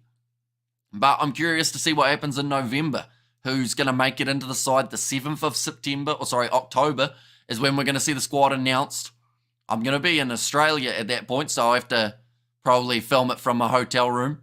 Nice hands from Vin the Cock. He's probably been the best player on the field for Ulster throughout this match, alongside I've seen quite a bit of Nick Timoney as well. Now, another tackle made on Rafael. Who have you got your money on, Ireland or the All Blacks in November? I think it heavily depends on the selections, to be honest. I don't know what New Zealand's plan will be in terms of which games they're going to put their strongest lineup, or whether they're going to try and put a strongest lineup for every single game. That ball's going to go down. Max Wane does well to keep the ball in the field of play. He's my man of the match. I've decided now, yes, there's been a lot of good players for the Lions, but he has been really amongst it throughout this whole competition. All South African sides benefit from the travel, heat, altitude. Without it, they'd all struggle to make the playoffs. There's Nick. And who do you think is going to get man of the match for the Lions? Max Wane, I've decided on. D-Mac better than Bowden at fly half when he came on, says Sean. It's a controversial one. But I think that Bowden, for me, it's a really tricky one because you got to look at the future. And Mackenzie having a sabbatical in France means he's not going to be available for the All Blacks at some stage. So maybe, you got to look at it as maybe Bowden is that guy. Unless Bowden's gone somewhere overseas as well, then you're in, once again, a tricky scenario. That's a great run down the wing for the Lions, just staying in the field of play for Kronya, and then goes into touch. It's a good game from the Lions. Ulster beating the defending champions last week, says Freedom and Truth. And Ireland is the first game, so would expect their strongest team, says Rugby. Oh, no, Ireland's their second game, isn't it? I think. Oh, I had all the things there, but then I deleted them after the last live stream. I can find it again, though. One moment. Where are we? New Zealand upcoming games. There we go. I think this is it. I could be wrong, though. That's wrong. That's really wrong. That wasn't even close, was it? But I think they've got England in the first week. Or Japan, then England, then Ireland, then France. I think is the order that New Zealand have. We're going to try that again, and we're going to try and get the right one this time. There we go. This is the right one. Final answer. Boom. That is what we got. So, yeah, Japan first, then England, then Ireland, then France, then Italy to close out the November internationals. So I feel like they'll go a little bit experimental up against the Italians, but once again, cannot underestimate this Italy side. They've had some great performances over the last couple of years. Japan, that's a game where you should be able to try out some new players, but they'll want to get some minutes for their main guys before England, Ireland, and France. So it makes it quite difficult. Hamish, your best backline to win all 3 matches of the November internationals. We're talking for the Springboks. based off form's a tricky one though, because like Kirkley Ardenser is a try-scoring machine, but he also has had a couple poor games in recent times. So, like, I still think the combination that they'll go with is probably going to be Reinach, Pollard. Oh, in fact, no, they might go Sasha if Sasha is back. Give him a chance in the Northern Hemisphere. That's a big scrum. Coming, Ulster have got the possession though. Nice ball of Vernicock. Looks for the offload. Manages to find it. And great acceleration coming from Ulster on the halfway line. Looking for the offload. It's going to be knocked on by Nathan Doak though. The All Blacks, mate. Says Luke. So, New Zealand at the moment, I don't know what the extent is of Geordie Barrett's injury is my one big thing. But I think it's Ratama. Honestly, I think it is Ratama and McKenzie. It's just a combination that needs a bit more time. Looks like McLeodski may have had a bit of an injury there. In the centres, I don't think Ioane's in his greatest form, but saying that, they're not willing to give anyone else a crack at 13. Yeah. Oh, that's a rough pass. There's going to be another knock on. Ulster have got back in position. I think France and Ireland is going to win. Says rugby is life. Now passing out wide. McLeodski, just a bit of a standing start here for Ulster. You can really see the fatigue that has kicked in. Now we have got there, it's Ireland's first game, so the All Blacks will be warmed up. Whereas Mo'unga, he is playing in Japan at the moment, and he's locked in until about 2026, I believe. Looks like a bit of a head knock to the back of the head of Juan Horn, who has stayed down, so 15 on 14 at the moment. Aidan Morgan trying to bust through. Ulster, it is not all lost here at the moment. If they score now, they will get a bonus point for 4 tries. Nathan Doak passes across there. Jacob Stockdale trying to charge forward. Well protected in the breakdown from Vernicock. Aidan Morgan, great step there from the youngster. He's going to be dragged down 1 metre short of the try line. Doak can't get greedy, but he just did. Needed to pass that off to the right-hand side where the Lions did not have numbers scrambling. Still 2 metres out from the try line. Ulster having another chance as Mo'unga coming back for the Rugby Championship next year. He said that he wanted to, but that's a great bit of work there from the Ulster forward. That will be the try. Lions need to deny them a bonus point. It's too important, says Rugby. Well, they have just conceded that try last minute in this contest. How do you feel about Barrett at number 10 and McKenzie at number 15? I don't think they'll try it. Now that Will Jordan's starting to get opportunities at 15, I can see them kind of sticking with it. But at the same time, maybe they look to put Jordan back out on the right wing since Reece, even though he's having some slightly better performances recently, is he still having those type of games that you want? Like, is he doing enough to stop you from reshuffling that back three? But Jordan, he had about a 9 out of 10, I think I saw, in terms of the ratings from that game up against Australia. So I think consistent minutes for him at 15 is what the All Blacks will want. It's just more of the question of who starts out of Bowden or McKenzie. The big number 18, the man who was able to score it there, Corey Barrett. Of course, no relation to Bowden, Scott and Geordie. But yeah, I think Mo'unga was saying he was going to be willing to end his Japanese contract. But then I think he got a bit of backlash for that, saying from people that maybe he should finish it rather than just cancelling it out. Anton Lienert-Brown better than Geordie. I think Anton Lienert-Brown was in better form throughout Super Rugby Pacific. But then they only limited him to coming off the bench, so he didn't really get a chance to fully continue that form. But I would argue that Lienert-Brown in that game up against Australia partnering with Bowden was actually a pretty decent combo. And I think the combination of McKenzie and Anton Lienert-Brown would also help McKenzie in terms of being able to settle a little bit more. So, there's combos that they could use. We will have to do a video, I think, in the near future about who our lineup would be heading into the November internationals, as well as a bit of a squad prediction. But, yeah, it will be interesting. But we'll ask the question again, just in case anyone knows. We will be asking it later on. Has Rassie at all mentioned when he's going to name his November international squad? Because I know New Zealand have said that they're announcing theirs on the 7th. I can agree more with Rugby. Says rugby is live. I can't agree more, says Rugby is Life, I believe. Now going off to the right-hand side again here for the Lions. Cade Volhata goes through the gap. He'll get the try back right at the end of the contest. Just a great one for him. It won't change the outcome of this game. It will hurt the points differential a little bit for Ulster. Looks like he's done his peck from celebrating. All right, our Lions actually good this season. It's too early to tell. They've had a good game here up against Ulster, though. And we've got to remember, this is an Ulster side that bet the defending champs last week. Rassi always have a trick up his sleeve. Says Rajin, do you prefer the URC over the old Super Rugby? Says Luke, I enjoy both, to be honest. Like, I know that it's a bit of a cop-out answer, but they're different in good ways. And, like, because we cover both of them on the channel, I get to experience watching all the players anyway. First time win. Says Julian Moses. And I think Ireland will smoke the ABs in November.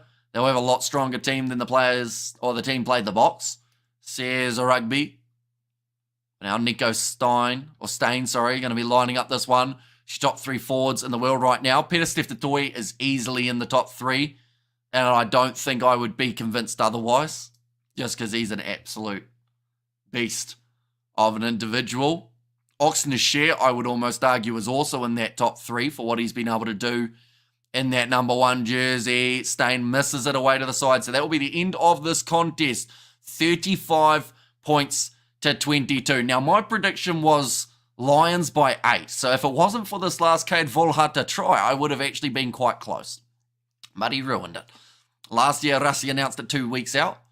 Okay, so we've still got a little bit of time then before he does announce his squad. And I guess he'll give them some more time playing in the URC first before he makes his big decisions. McWright, if he keeps up his form, yeah, Fraser McWright's looking really good for Australia. One of the standout forwards for them in the games that he plays. Like, the fact that he's able to score tries consistently as well is something that is massively beneficial for the Wallabies, because there's been many games where they haven't scored much, but Fraser McWright has been a guy that has got it. Well done the Sharks, says Regine. Eben says Albert. I don't know if I can put Eben Etzbeth in, mainly because I've already got 2 other South Africans. So I feel like it would be pretty bad if I was to put 3 South Africans as my top 3 forwards in the world. Even though you could argue that with them having the success that they have, you could put 3. Maybe. Who's your breakthrough player of the year, Hamish? I think, well, this is once again where I'm probably going to say Sasha, aren't I? In terms of for the South Africans. Or Wallace Satiti. I feel like those 2 at the moment for me are the breakthrough players so far. Alcohol is raining down my throat relentlessly. Can't wait for the big game. Joe McCarthy says Rugby. Very impressive talent at the moment for the Irish. I'm looking forward to seeing him in action in November as well. But the next game of this competition, ladies and gentlemen, that is taking place, it is the Bulls versus Edinburgh. Now, that is starting just around the corner. But we won't actually be covering that one on the channel, but we are going to be kicking into the commentary in 2 hours' time or so for the matchup between South Africa and Argentina. So daylight savings will be happening very soon in New Zealand. We are going to be doing some time traveling. Oh, that's pretty rough. Don't get me wrong. Juan Horn, decent game, or Kewan Horn, I should say. But I wouldn't have given a man of the match. I would have gone Max Wane for what he was able to do. Like, Horn had a good game, but he wasn't even in the running of the guys that I said that I would give it to. Caleb found his form, don't you think? Yeah, he's looking really good, Caleb Clark, but he's found the form that he's had throughout Super Rugby that he just needed time to convince people he had at international level. I'll be in the pub when the big game starts. According to South Africa Rugby magazine, Bakias Botha was highly rated as, was higher rated as a number 4 than Eben. Says Outlaw, and thanks so much, my guy, keep doing your thing. Says Rugby and the Bulls. Says Julian Moses. Catch you in a bit. Are you on from 4? Says Regine. Yep, so that will be 4 p.m. South African time for us here in New Zealand. It is going to be 3 a.m., but we've got to remember at 2 a.m. we skip forward an hour. Wait a minute. I think I got my calculations wrong. If in an hour we skip forward an hour and I'm starting in an hour, we're actually only an hour and 10 minutes away from that next live stream, ladies and gentlemen. Not 2 hours. Daylight saving is really hitting me in the face in terms of trying to work out calculations and whatnot. So yeah, an hour and 10 minutes till our next live stream starts. So be sure, keep an eye out for that one. We're there, catch you in a bit. Are you on from 4?